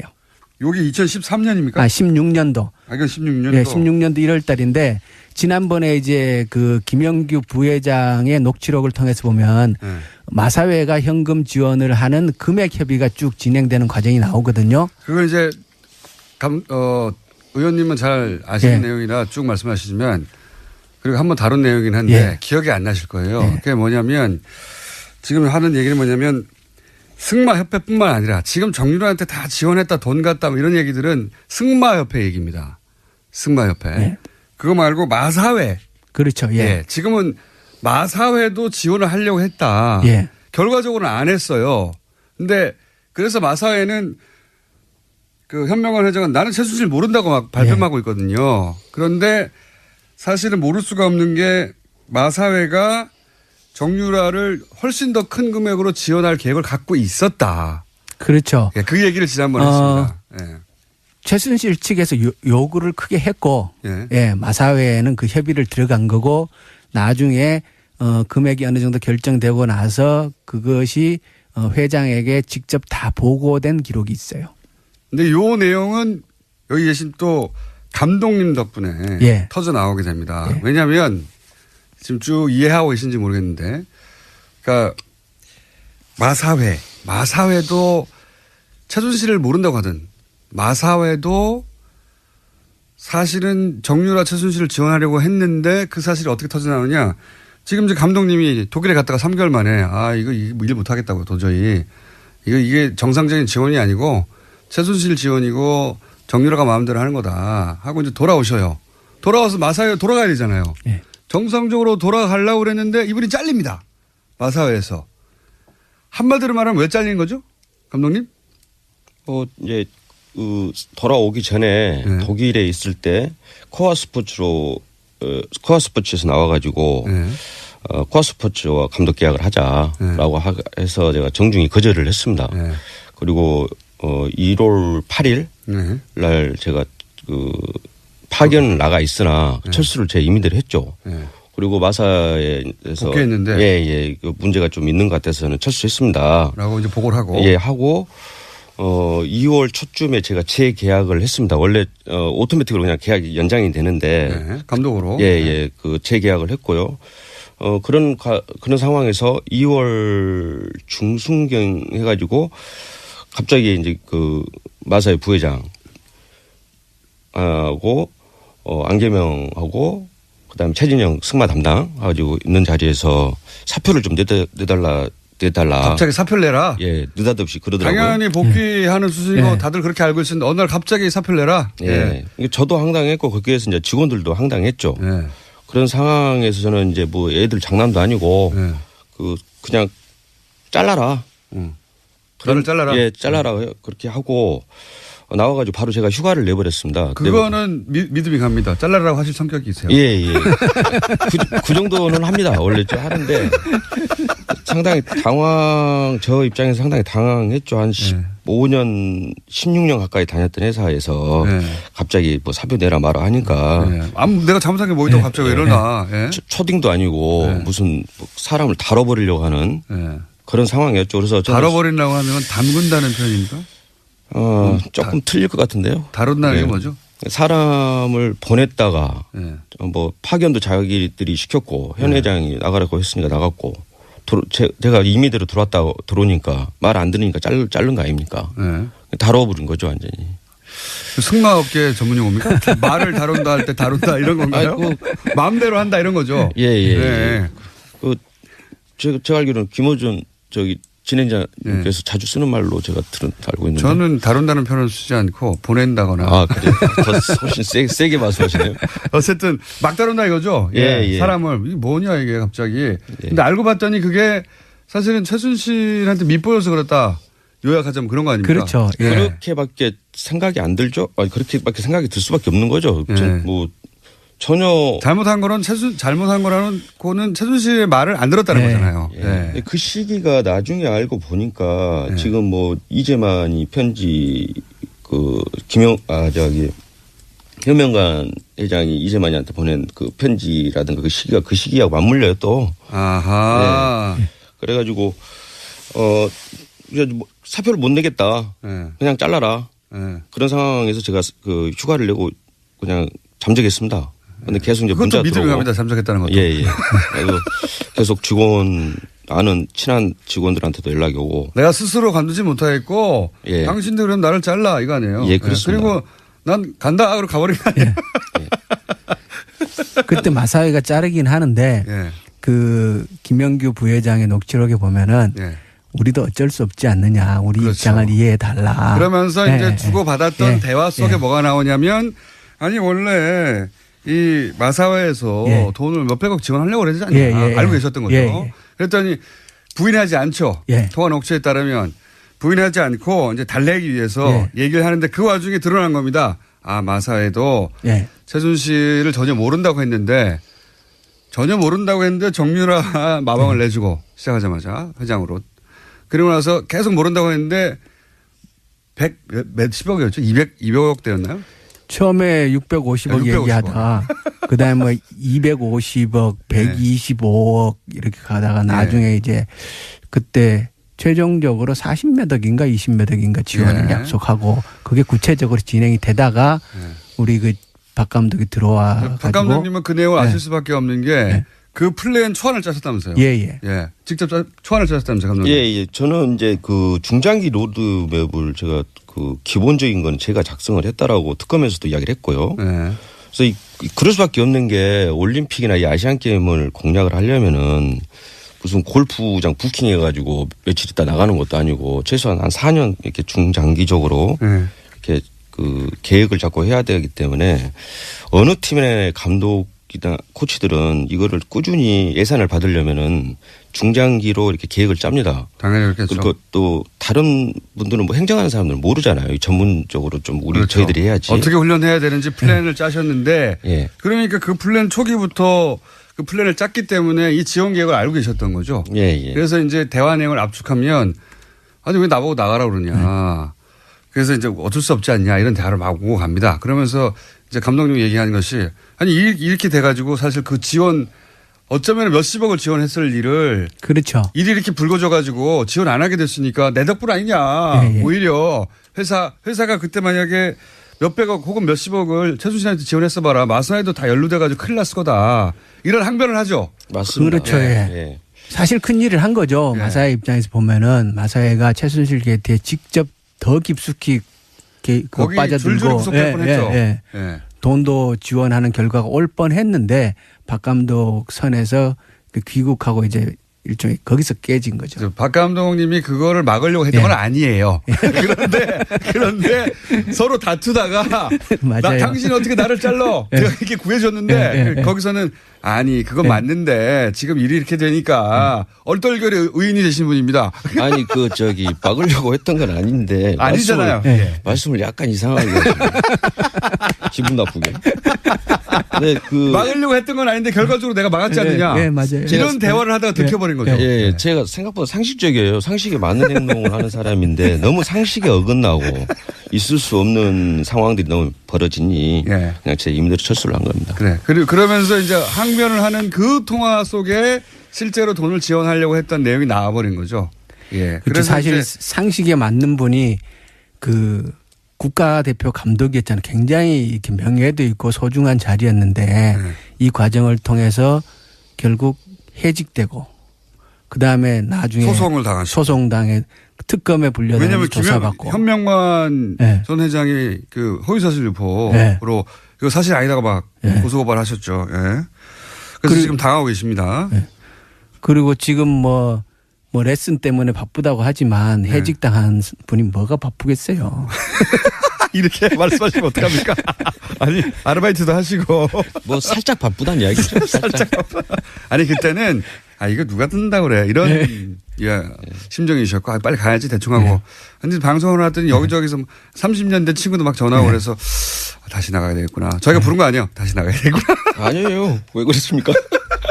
근데 이제 그러니까 세상이 빨리 정상화돼 가지고 저는 원래 위치로 가야 한다고 생각을 합니다. 마사회 감독에서 잘리신 건 그냥 순전히 최순실에게 밉보여서 그런 거거든요. 실력의 문제가 아니라 돌아가셔야 될 분인데 그리고 이제 본의 아니게 마사회를 구하신 거 아닙니까? 본의 아니게. 그리고 얘기를 들어보니까 이 승마 쪽은 국제대회에서 성적을 내는 연령이 40대 이후래요. 아 오히려요? 네, 왜 그렇습니까? 그러니까 그게 이제 그 종목 별로 다 조금씩 다르겠지만은 제가 승마에서는 무식한 이제 소리 들은 장애물을 구분 못해가지고. 예. 좀 그 부분은 확실하게 좀 해주셨으면 좋겠습니다. 네. 네. 그 말을 최소한 다룰 정도 실력이라면은 한 20-30년은 이게 선수 생활을 해야만이 말과 실력이 일체가 나옵니다. 되는 그렇습니다. 결국은. 그래서 전번 올림픽에서 금메달 땄던 그 닉 스켈턴이라고 영국 선수도 64살이었습니다. 그건 그 종목에 아주 특이한 종목이죠. 그렇군요. 네. 오래 말을 다루고 말을 이해해서 일체감을 느끼고 이제 말과 한동안 해야 되는 나이. 이게 어린 때는 안 되는 거군요. 네, 그렇습니다. 그래서 선수로 출전하실 수도 있겠네요, 여전히. 네, 여전히 가능성이 높은 선수라고 실제 올림픽 봐야죠. 자격 요건을 따는 성적을 낸 그 최근에 거의 유일한 분 아닙니까? 그럼 감독님뿐만 자랑 좀 아니라 선수로서도 다시 한번 올림픽에서 뵙는 것으로 올림픽에서 그리고 만약에 메달을 따가지고 올라가시면 뉴스공장 얘기 좀 해주세요. 지금 뭐 사실 도쿄올림픽은 사실 희망적인 부분이 하나도 없습니다. 지금 없고 최순실 게이트랜에서 뭐 지금 스폰서 이런 부분도 이제 다 끊겼고 또 좀 중장기적으로 움직여야 되는데 지금 시간이 너무 촉박한 부분도 있고 당장 지금 아시안 게임이 내년인데도 이마저도 지금 상당히 어려운 부분이 많습니다. 알겠습니다. 자, 이게 승마하시는 분들 일반을 미워하실 일은 절대 아니고 오히려 굉장히 큰 어려움을 처했고 감독이었던 분도 지금 일자리도 못 구하고 있다. 이런 상황입니다. 이제 제자리로 다시 다 돌아갔으면 좋겠고요. 그러기 위해서 또 나와주시고 그렇게 일이 있으면 해주세요. 저희 방송 무시하지 마시고 이제는. 연구해 보겠습니다. 자, 오늘은 여기까지 해야 되겠습니다. 지금까지 아르바이트를 하고 계신 박정 전 마사의 감독님이셨고요. 감사합니다. 예, 감사합니다. 더불어민주당의 김영건 의원이었습니다. 감사합니다. 예, 고맙습니다. 불친절한 AS. 예. 제발 가라 하와이. 이 음악 지겹다. 예, 문자 많습니다. 말씀드렸죠? 그 문자는 TBS 사장님에게 보내달라고. 예. TBS 사장님 전화 인터뷰 해주세요. 물어봅시다. 보내줄 건지 말 건지.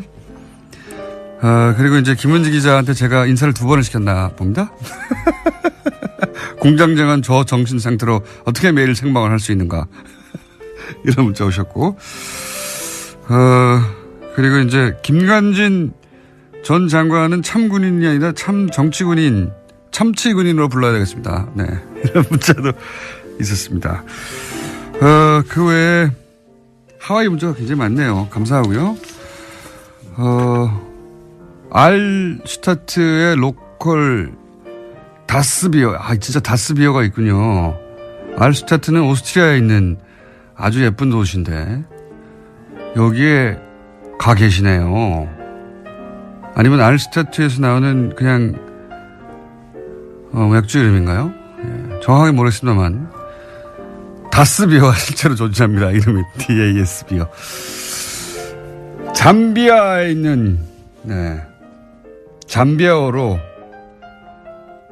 리바니아 아베네바 다스가 다스 누구 겁니까? 라고. 근데 이분이 이제 수녀님이어서 다스 실인 소유자가 밝혀지길 매일 기도하신다고. 잠비아에 계신 수녀님 감사합니다. 여기까지 하겠습니다. 오늘은 이 코너의 제목을 새로 정해야 할 것 같습니다. 황교익 씨 나오셨습니다. 안녕하십니까? 예, 안녕하세요. 네. 황교익입니다. 막 칼럼니스트가 이제 마음에 안 든다고 불쑥 지난주에 얘기하셨더니 엄청난 문자가 쏟아졌어요. 막 칼럼니스트 마음에 안 든다니까 어마어마한 이름들이 왔습니다. 마타도어, 혀리케인, 마탁 다식자, 혀준, 혀장금, 현안설원, 혀르가즘, 혀가 날아든다. 혀갈량, 만나대왕, 고난의 막군, 만마미아, 마테랑, 막가이브, 막가이버, 마추픽추도 있고, 기미교육,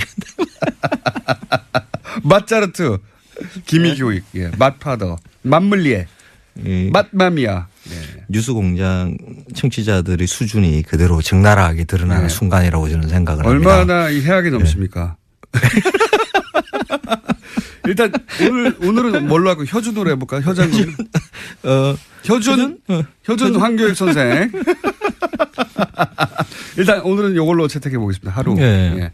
효준 황교익 선생님. 그러니까 저 같은 일을 하는 그 사람이 조선 시대에 예, 그 한 분이 벌써 계셨어요. 아, 그래요? 예. 누가요? 그 허균 선생. 이야, 비슷하네. 허균 선생의 후에 효준. 그 허균 선생이 그러니까 1611년에 낸 책이 그 도문대작이라고 있거든요. 그 도문대작이 이제 그분이 이제 평소에 드셨던 음식 중에 정말 맛있었다라고 생각하는 그걸 갖다 목록으로 이렇게 만들었어요. 그래서 조금 아주 자세하지는 않지만은 어느 지역에 지역별로. 어떤 게 맛있다. 이 그 허균 선생의 이 굉장히 잘 살은 집안이거든요. 그러니까 허란선언하고 같은 자매 형제죠. 그래서 그 워낙 부자로 잘 살았고 뭐 관직도 웬만큼 모르고 뭐 이러면서 이제 아주 많이 드셨나 봐요. 잘 드셨나 봐요. 그러다가. 근데 이제 그때 잘 먹었다는 뭐 양반이고 또 직위도 있고 돈도 있었으면 잘 먹긴 했겠지만 딱 음식을 주제로 이렇게 남기는 거는 드물지 않습니까? 드물죠. 그 당시에 양반들이. 그러죠. 그러다가 그 허균 선생이 조금 그 조선 시대에 좀 빼딱했어요. 그러니까 그 홍길동전을 머릿속에 떠올려 보면 돼요. 홍길동전의 저자거든요.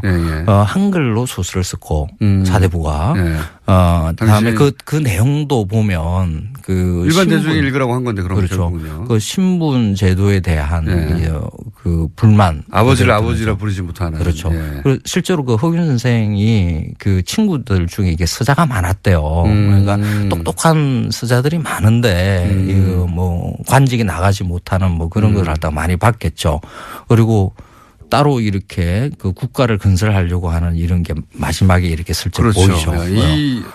이 시스템이 가지고 있는 불합리함에 대해서 그렇죠. 그러니까 소설로 풍자한 거죠. 그렇죠.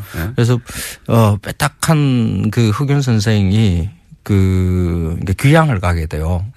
저 먼 바닷가로 이렇게 귀향 가가지고 뭐 쓸 거 없는가 이러다가 이제 많은 사람들이 이제 그때 그때 귀향 가서 쓴 도문대작이 귀향살이 하면서 너무 예전에 먹었던 게 너무 그리워가지고 이렇게 썼을 것이다 라고 쓰는데 저는 그렇게 생각하지 않아요. 조선의 그 금욕주의, 그 유교 자체가 그 금욕을 굉장히 강조하거든요. 탐욕을 부리지 말라는 그렇죠. 건데 이제 식탐도 마찬가지로 그렇죠. 이제 취급했는데 이제 거기에 대해서 한 방 먹이는 거죠. 그게 아니다. 인간의 본능이고 음식이 그렇죠. 이게 맛있다, 저게 맛있다, 막 온갖 이야기를 맛있다라는 걸 하다가 쭉 써놓고 그 시절에 자유주의자였네요. 말하자면. 책 제목도 도문대작 이렇게 지어놓은 게 이 도문대작의 뜻이 푸죽한 앞에서 입맛을 쩝쩝 다신다 이 뜻이거든요. 전데요.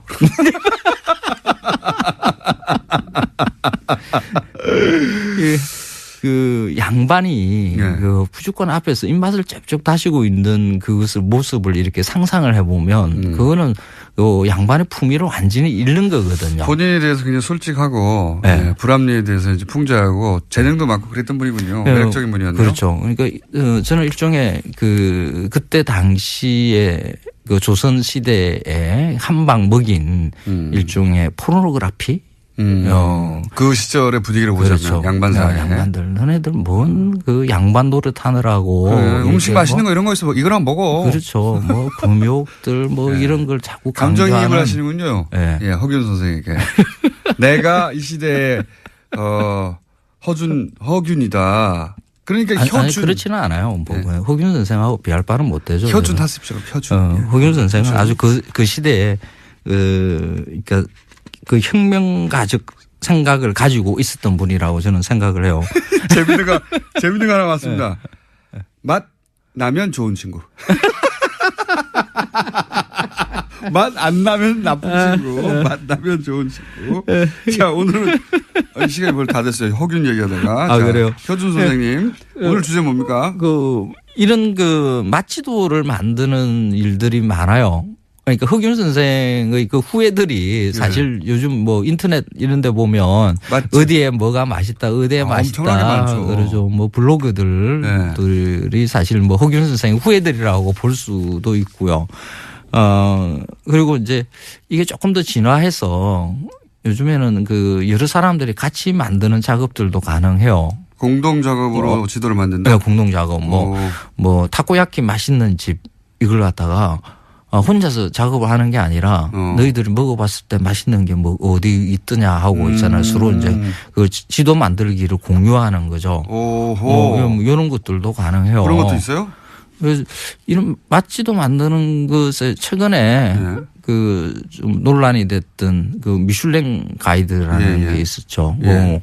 전 세계적으로 유명하죠. 그런데 그걸 이제 그 서울판을 만들면서 우리가 돈을 20억을 그쪽에다가 줬죠. 관광공사와 비판하셨죠.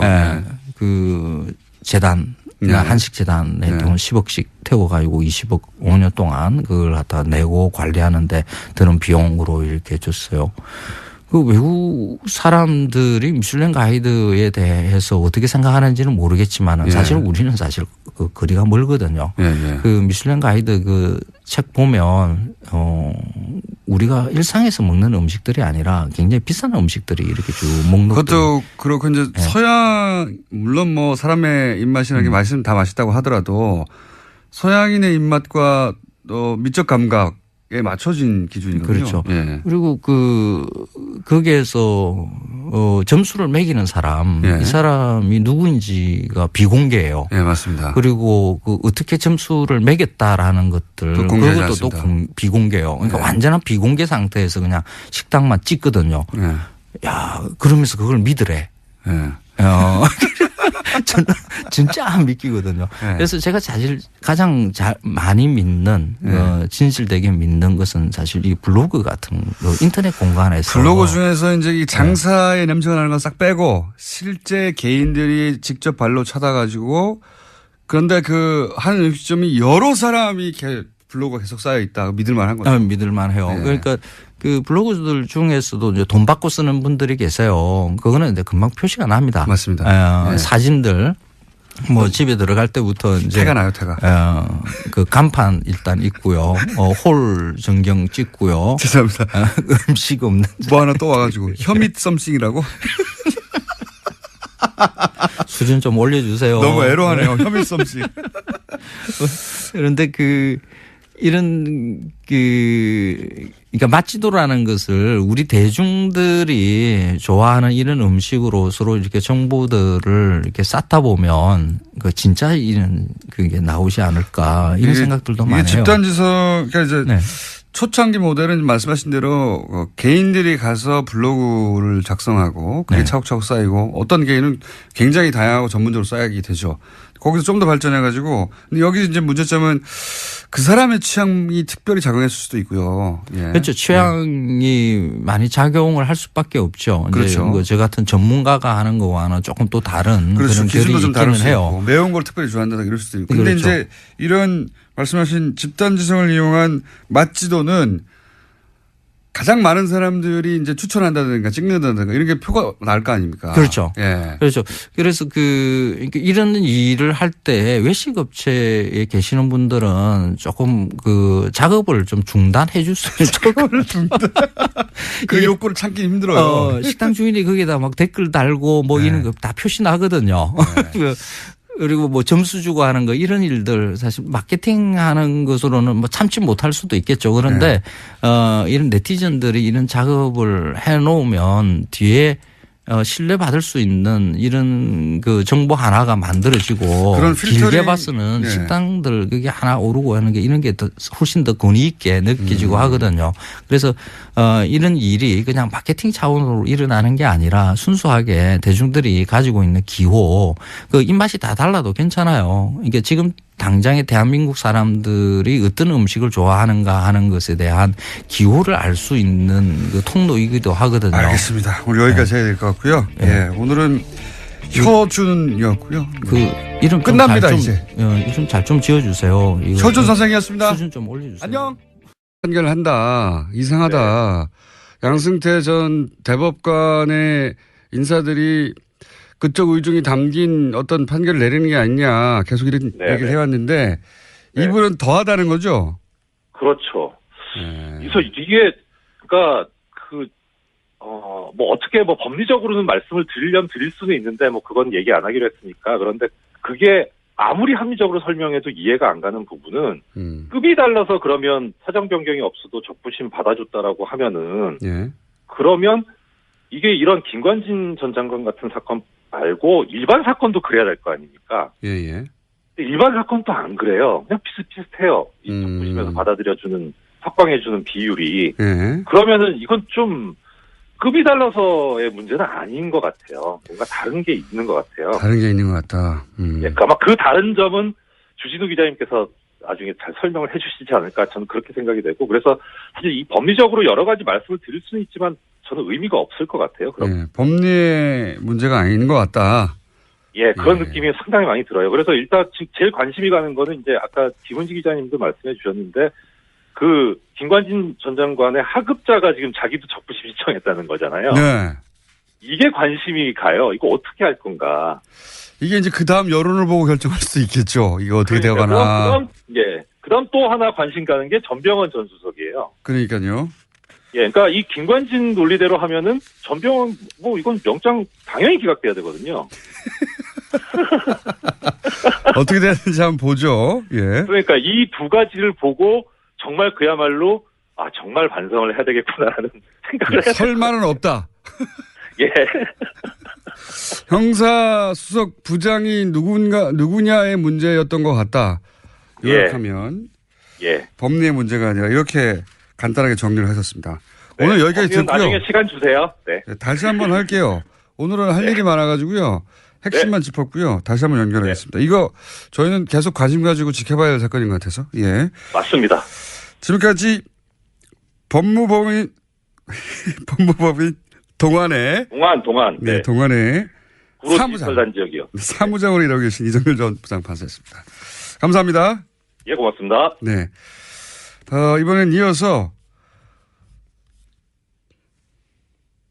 여보세요? 김은지 기자하고 인사 안 했나요, 제가? 김은지 기자하고 인사 안 했답니다. 자, 그러면 김은지 기자 안녕히 가세요. 사실 옆에서 조용히 있었는데요. 아까 인사했습니다. 그래요? 아니, 저희 PD가 김관진 전 국방장관 구속 후 보수 매체들이 참군인 김정은이 가장 무서워하는 김관진 같은 구명 기사를 하루 이틀도 아니고 연일 번갈아가며 썼었죠. 왜 그랬을까? 김관진 전 국방장관의 여러 혐의 관련해 취재를 해온 주진우 기자 연결해 보겠습니다. 안녕하십니까? 안녕하십니까? 관련 취재를 오래 해온 사람으로서 김관진 석방이 이제 법리적 판단 이외에 어떤 사유가 있을 수 있다고 그런 의혹을 가지고 계십니까? 네네. 석방 이유가 댓글 관련 서류에 수백 차례 결재만 했을 뿐 지시가 없었다는 것인데 상명하복의 군 특성상 있을 수 없는 일이고요. 그건 뭐 상식적으로. 범죄 행위에 대한 결재는 확실한 이행 지시, 곧 명령을 의미합니다. 군에서는 특별히. 양승태 대법원장의 오른팔, 그러니까 신광열 형사수석부장판사가 직접, 이분 정말 막후 실력자입니다. 이분이 직접 커밍아웃을 해야 할 만큼 법원은 안팎에서 다급하고 긴박하게 움직였습니다. 안팎에서 다급하고 긴박했다는 건 어떤 사정입니까? 구체적으로? 김관진이 구속되자 보수 세력의 코어가 직접 움직였습니다. 특별히 이명박 전 대통령 진영에서 분주하게 움직였습니다. 저는 그 이유가 김관진이 8년 넘게 국방부 청와대에서 무기 거래를 진두지휘한 사실상의 정점이라는 데서 찾고 싶습니다. 로키드 마틴, 그리고 사드의 국내 반입, 그리고 무기 거래의 그 숨은 계좌, 이 부분에 가장 중요한 사람이 김관진이었습니다. 그런 의혹을 가지고 계시다. 그럼 주진우 기자가 그런 의혹을 가지고 오랫동안 취재해 온 것은 제가 알고 있는데 검찰도 혹시 김관진 전 국방장관에게 그런 무기 사업과 연루된 혐의를 두고 있었나요? 안녕하세요, 김호준입니다. 세월호 선체에서 미수습 유해를 발견하고도 닷새나 이를 은폐한 사건은 현장 책임자들의 자의적 판단 때문인 것으로 1차 조사되었습니다. 세월호는 박근혜 정부의 반인륜, 비인간, 몰인정 그런 잔인함을 상징하는 사건이죠. 박근혜 정부 시절 해수부 인사들이 초래한 사건이라고 변명해서는 안 되는 일입니다. 그런 일이 다시는 없도록 하겠다며 정권을 맡겨달라고 했던 거니까요. 이참에 해수부 내 여전히 박근혜 정부 시절의 관성으로 세월호 문제를 상대하는 인사들이 있다면 행정적, 사법적 모든 책임을 물어 세월호 사건에 대한 의지를 확고하게 재천명해야 합니다. 그렇게 철저히 문책하고 사과할 일이죠. 그러나 세월호는 교통사고다. 천문학적 비용을 낭비한다. 특조위는 세금 도둑이다. 그렇게 유가족들을 모욕하고 조사를 방해하고 인양을 지연시킬 당사자들은 제발 입을 좀 다물어 주세요. 다른 건 몰라도 세월호에 관한 한 자유한국당이 뭐라고 하는 건 참고 들어주기가 매우 힘듭니다. 김어준 생각이었습니다.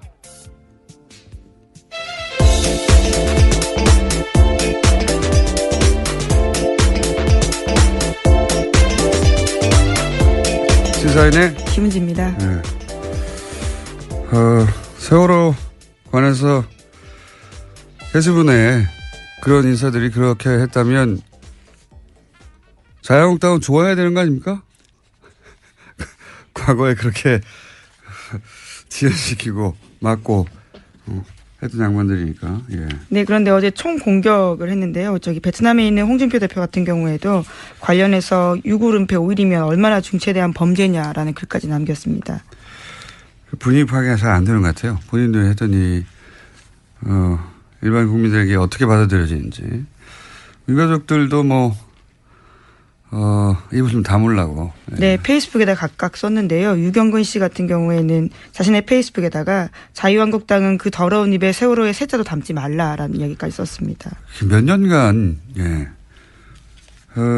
자신들이 한 일이 뭔지 잘 모르는 건지 모르는 척 하는 건지 모르는 척 하는 거겠죠. 예.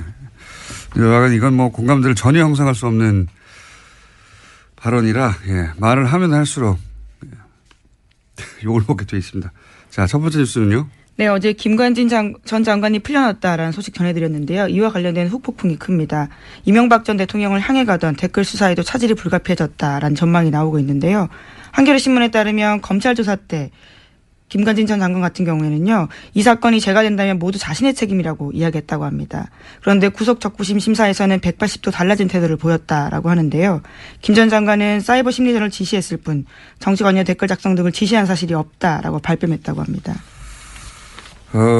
제가 왜 2주 전부터 조중동이 왜 김관진 참군인 기사 쓰냐고 내내 몇 번이나 하루 이틀도 아니고 똑같은 논리로 돌아가면서 매체가 계속 기사를 쓰고 있다고. 이거 어디서 그렇게 쓰라고 한 거 아니냐고 몇 번이나 얘기했지 않습니까? 네. 그런 이유가 있어요. 구속 적부심 청구를 했고 그것도 굉장히 이례적인 일인데.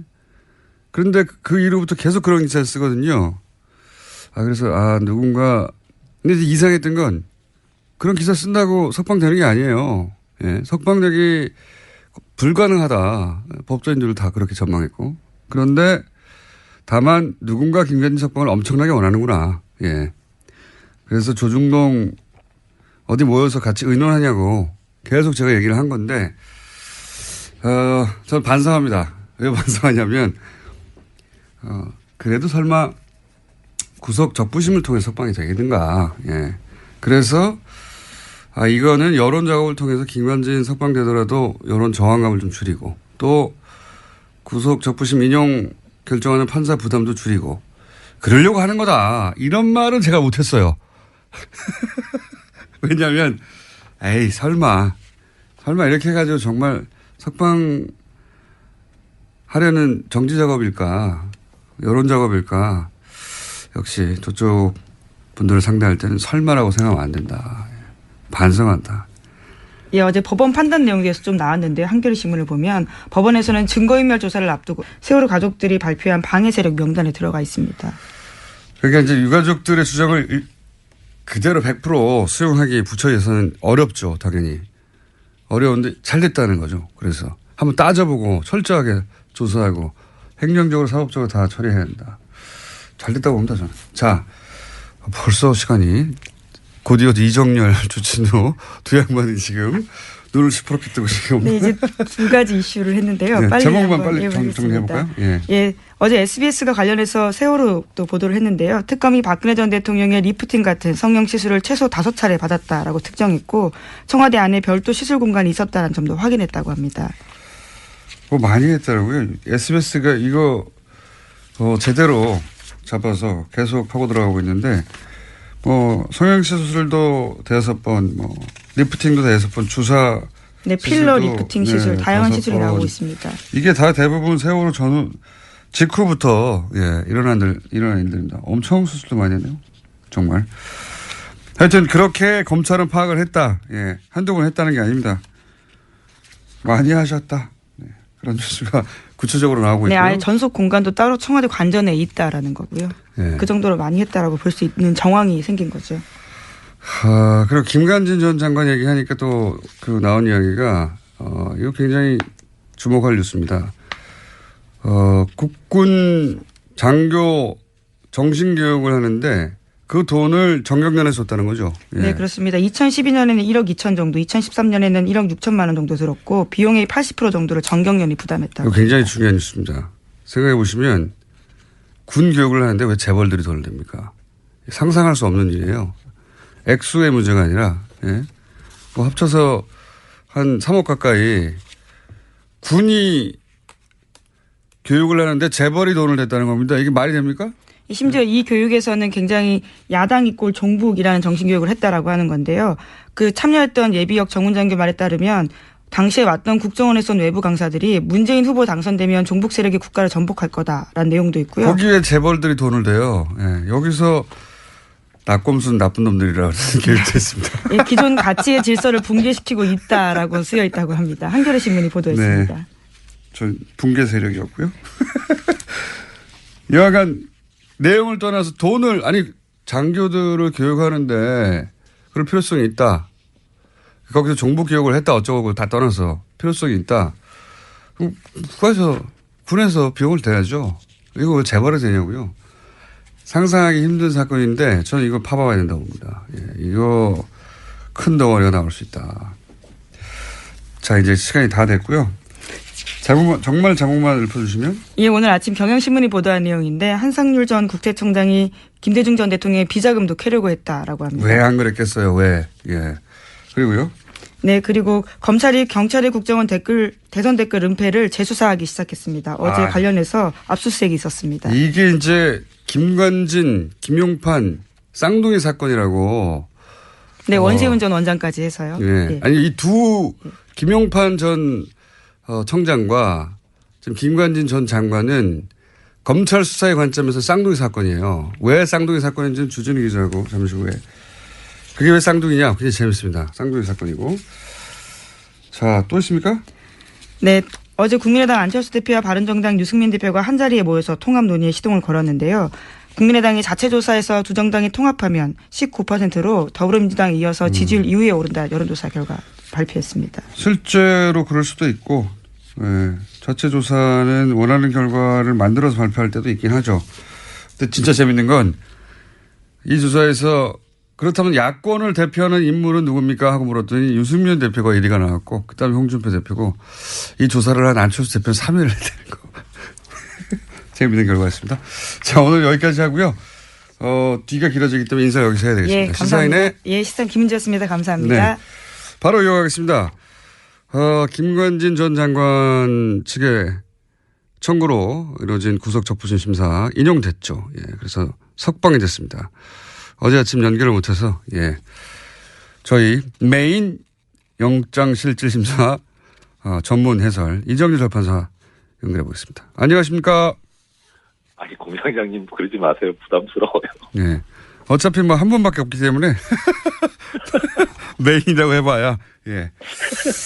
자, 일단 이 영장 판사도 해보신 분이고 판사 생활 부장판사 하셨던 분으로서 증거인멸 가능성에 대해서도 이렇게 이야기했는데요. 조사를 앞두고 다른 조사 대상자에게 연락해서 궁금한 사항을 물어보는 것은 본능의 영역이다라면서요. 김관진 전 장관 쪽에 손을 들어줬다라고 합니다. 뉴스공장에도 나온 바가 있는 김기현 전 과장 같은 경우에 관련된 내용을 폭로하자 김관진 전 장관을 비롯한 당사자들의 통화가 아주 많았었는데 이에 대해서 이렇게 판단한 겁니다. 증거인멸도 다 본능의 영역이죠. 다 없애버리고 싶죠. 원래 도망가는 것도 본능의 영역이에요. 거짓말하는 것도 본능의 영역이고. 훌륭합니다. 예. 이 사안 관련해서는 저희가 굉장히 중요한 사건이라고 봐요. 예. MB의 반격. 예. 그런 맥락에서 저는 이해하고 그래서 저희 어제는 또 수능이어서 연결을 못했던 저희 전담 영장 해설판사 이정열 판사 연결을 하고요. 그리고 법리적 관점에서도 한번 짚어보고 또 그리고 이걸 뭐랄까요 의혹의 관점에서 주진우 기자하고도 연결해 봅니다. 김관진 전 장관과 관련된 혐의들 한번 짚어보려고 합니다. 그리고 앞으로 설마라는 생각하지 않고 이런 생각이 들 때마다 계속 문제 제기만 했거든요, 제가. 이 사람들 이러는 거는 이상하지 않냐고. 근데 이 얘기를 했었어야 하는 건데, 구속 촉분심으로 설마 석방시키려고 하는 겁니까? 이런 질문을 했었어야 되는 건데, 에이, 설마 그렇게까지 생각했던 제가 잘못했습니다. 네, 그래서 같은 혐의로 댓글부대 관련된 혐의로요. 지금 구속되어 있는 임관빈 전 국방부 정책실장 같은 경우에도 어제 구속적부심사 청구했다라고 합니다. 그래서 오늘 같은 형사합의 51부에서 심리를 열고 구속이 합당한지 판단해서 석방 여부를 결정한다고 합니다. 이 논리 제공도 지금 조중동에서 열심히 하고 있어요. 김관진 전 장관은 부하들 구속돼 있는데 어떻게 적부심 신청하냐고 막 거절했다고 개뻥을 치고 있어요. 네, 그런 보도들이 일부 나왔습니다. 네, 그렇게 뻥을 치고 겨우 설득했다라는 취지 이야기인데요. 겨우 석방돼서 나가라 이걸 통해서 본인이 싫다고 그런 걸 겨우 설득했다는 겁니다. 부하들이 있는데 내가 어떻게 나가냐고. 그리고 또 곧이어서 이 부하가 이제 또 신청하는 거죠. 예. 아주 잘들 놀고 있어요. 제가 그 똑같은 주제로 대여섯 번을 계속 거론했던 이유가 이거였는데 설마 이럴 줄은 몰랐습니다. 네, 또 이명박 전 대통령 쪽 입장도 나왔는데요. 채널A를 통해서 보면 사필 기정이란 반응이라는 건데요. 한 측근은 이렇게 말합니다. 예상한 대로 석방됐다면서 검찰이 정신을 차려야 한다라고 이야기했다고 합니다. 이게 MB 측에서 즉각 나온 반응이에요. 사필 기정. 누가 사필 기정이라는 건지. 이건 굉장히 중요한 사건이라고 봅니다. 저는. 이렇게도 빠져나갈 수가 있구나. 다시 구속영장 치기가 어렵거든요. 그 사안은 이정열 전 판사님 얘기하겠지만. 그럼 왜 김관진을 이렇게까지 석방시키려고 노력하는가, 조중동은. 사실은 기사 쓴다고 석방 안 돼요. 생각해 보십시오. 구속되기 전에 그런 기사가 쏟아졌으면 모르겠는데 구속된 후에 쏟아졌거든요. 이거 기사 써가지고 석방 안 되는데 이 양반들 왜 찬군이 돌아가면서 기자들이 써고 있나 했더니 석방시킬 수 있다고 생각했던 것 같아요. 자, 그 얘기 좀 더 하기로 하고요. 다음 뉴스는요. 네, 세월호에서 유해가 발견된 건 지난 17일 오전이었습니다. 세월호 미수습자 가족들이 18일 연결식을 시작해서요. 20일 날 오전 발인을 끝냈는데요. 하지만 김영춘 장관한테 유해 발견 사실은 20일에 보고됐다라고 합니다. 차관과 선체조사위 같은 경우에도 21일에 보고받았다라고 하는데요. 현장 수습본부 책임자가 왜 사흘 뒤에 장관에게 보고했고 지도감독기관인 선체조사위에 즉각 알리지 않았는지 의문이 남고 있습니다. 저간의 사정들은 그 내부적으로 해결할 일이고 저는 한편으로 잘 됐다 싶은 게 그동안 인양 지연 혹은 조사 방해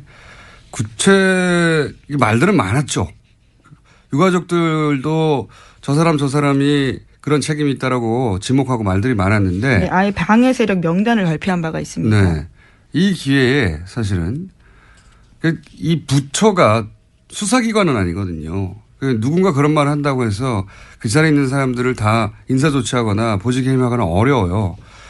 잘 됐어요. 한편으로는 제가 보기엔. 이것은 정부 입장에서 사과하기도 하고 조처하기도 해야 하지만 그동안 인양 지연이나 조사 방해에 직간접 관여했다고 생각되는 책임 있는 인사들은 전원 조치해서 철저하게 이 기회에 다 정리하고 가야 한다. 그럴 기회를 삼으면 된다. 한편으로 잘못했으면. 네, 실제로 이번에 유급 은폐를 협의 지시한 김현태 현장수습본부 부본부장과 이철조 현장수습본부장 같은 경우에는 자, 이렇게 법원이 특별히 변화된 게 없는데 네. 예를 들어서 질병이 났다든가 아니면 뭐 합의를 했다든가 또는 뭐 네. 기타 새로운 증거가 나온 게 없는데 그대로인데 이렇게 구속적부심 심사에서 인용되는 경우가 얼마나 있습니까? 거의 없죠. 거의 없다고 봐도 무방할 정도로. 그러니까 네. 예전에는 좀 있긴 했어요. 이게 이제 그 사례가 구조가 법원 구조 문제인데 예전에는 그러니까 제가 영장 전담 판사를 할 때만 해도 이제 평판사들, 단독 판사들 그런 급에서 했었거든요. 예. 영장 전담을요. 그런데 이제 적부심은 합의부에서 해요. 그러니까 부장판사가 있는 거죠, 거기에. 네네. 아무래도 급수가 이제 부장판사가 높잖아요. 예. 평판사보다. 그러니까 단독 판사가 본 거를 이제 부장판사급에서 볼 때, 뭐 잘못됐을 수도 있다 해가지고 바꾸는 경우가 왕왕 있긴 했어요. 근데 과거에는, 예. 예. 근데 과거엔 그랬는데 이제 검찰에서 평판사들이 하는 건 너무 좀 어리지 않냐, 판사급이 낮지 않냐 해가지고 지속적으로 이의 제기를 해서 요새는 거의 부장급에서 하거든요. 네. 그러니까 영장을 발부하는 사람하고 그다음에 그거를 나중에 이게 맞냐 틀리냐를 담당하는 적부심 담당 재판부도 다 지방법원 부장급인 거예요. 그렇군요. 그러니까 비슷비슷한 사람들끼리 하는데 네. 뭐 아까 이제 공장장님 말씀하신 사정 변경도 없는데 이게 틀렸다라고 하기는 상당히 부담스럽잖아요. 그렇죠. 그러니까 이제 그런 이후에 그렇게 구조가 바뀐 이후에는 대체로 영장 발부 당시까지의 사정은 보지 말고 예. 이후 거만 보자라는 쪽으로 공감대가 형성이 됐었어요. 그렇군요. 그러니까 이제 뭐 아까 공장장님 말씀하신 대로 합의가 되거나 뭐 새로운 증거가 나오거나 하는 그런 정도 아니면은 적부심에서 이게 석방 명령이 나오는 게 거의 드물었죠. 그래서 변호사님들도 그걸 아니까 어차피 해도 안 되는 거 네. 뭐하러 신청하냐 이런 형태였었고 그래서 신청하는 건수도 많지 않았고 받아들여지는 건수도 그렇게 많지가 않아요 요새는. 그렇다고 하더라고요. 예. 근데 네. 이런 상황에서 결국은 이제 인용이 됐어요. 예. 그래서 네. 모두들 안 될 거라고. 예. 모두들 될 리가 없다고 하는 상황이 돼버렸습니다. 네. 여기서 경험자로서, 네. 또 과거 내부자로서 정말 이상한 점들만 좀 정리해 주십시오. 공장장님 저 뭐 어차피 시간이 부족하니까. 네. 항상 부족해하는 인생이었지 않습니까, 우리가? 핵심 요약을 해 주십시오. 예, 범위적으로 말씀드려요? 이상한 걸 말씀드려요? 이상한 걸 말씀해 주십시오. 알겠습니다. 네, 이상한 걸 중심으로. 이상한 거? 일단, 지금 서울중앙지법 같은 경우에는 아까 말씀드린 대로 이제 적부심하는 담당자하고 네. 영장 전담하고 급이 비슷하다 그랬잖아요. 네네. 근데 중앙지법 여기는 좀 구조가 특이해가지고 예. 형사수석부에서 이제 적부심을 담당을 하는데 이 형사수석 부장이 지방법원 부장판사가 아니고 고등법원 부장판사예요. 예. 급이 높아요. 여기는 높다. 예, 높아요. 그런데 이 중앙지법원 형사수석부장 자리가 어느 자리냐면 그 영장 전담 같은 경우에는 일단 발령만 그 법원으로 내고 실제 그 안에서 어떤 업무를 담당할지는 그 법원장이 정하는 거거든요. 어허. 예, 그런데 다만 이제 우리가 알고 있는 거는 서울중앙지법쯤 되면은 워낙 이제 큰 사건들이 많이 가니까 대법원장 의중에 있는 사람이 간다. 예. 사실상 알고 있는 거지 법적으로는 그래요. 예. 근데 이 형사수석부장 자리는 아예 대법원장이 찍어서 발령을 내는 자리예요. 그럼 양승태 대법관이 이전에 찍어서 발령했던 분이다? 그렇죠. 이건 뭐 법적으로 그렇게 돼 있는 거니까. 예, 예. 근데 지금 이제 서울중앙지법 형사수석부장인 신광열 부장이 올해 2월 달에 예. 형사수석부장이 되거든요. 예. 예, 이 형사수석부장 자리가 정말 얼마나 막중한 자리냐면은 이 자리를 거쳐간 사람들이 대체로 법원 행정처를 거쳤다가 대법관이 돼요. 뭐 예를 들어서 전에 그 법관 블랙리스트 얘기 나왔을 때 주범이라고 지목됐던 임종원 법원행정처 차장도 이 서울중앙지법 형사수석부장을 거쳤거든요. 대단한 요직이다. 예, 그렇죠. 그러니까 사실 초반에 공장장님께서 반성한다고 하셨는데 저도 진짜 반성하고 드릴 말씀이 없는 게 이분을 너무 신경을 안 썼던 것 같아요. 예, 그러니까 영장 전담이 지금 처음에는 좀 약간 이상한데 하다가 정말 이상하다까지 온 이런 지금 상황까지 됐는데 예. 그런데 하물며 영장 전담도 그런 수준인데 수석부장이면은 이건 이제 정말 뭐 말할 수가 없는 거죠. 그야말로. 그러니까 저희가 지속적으로 지난 몇 달 동안 다뤘던 영장 담당 판사들 이상한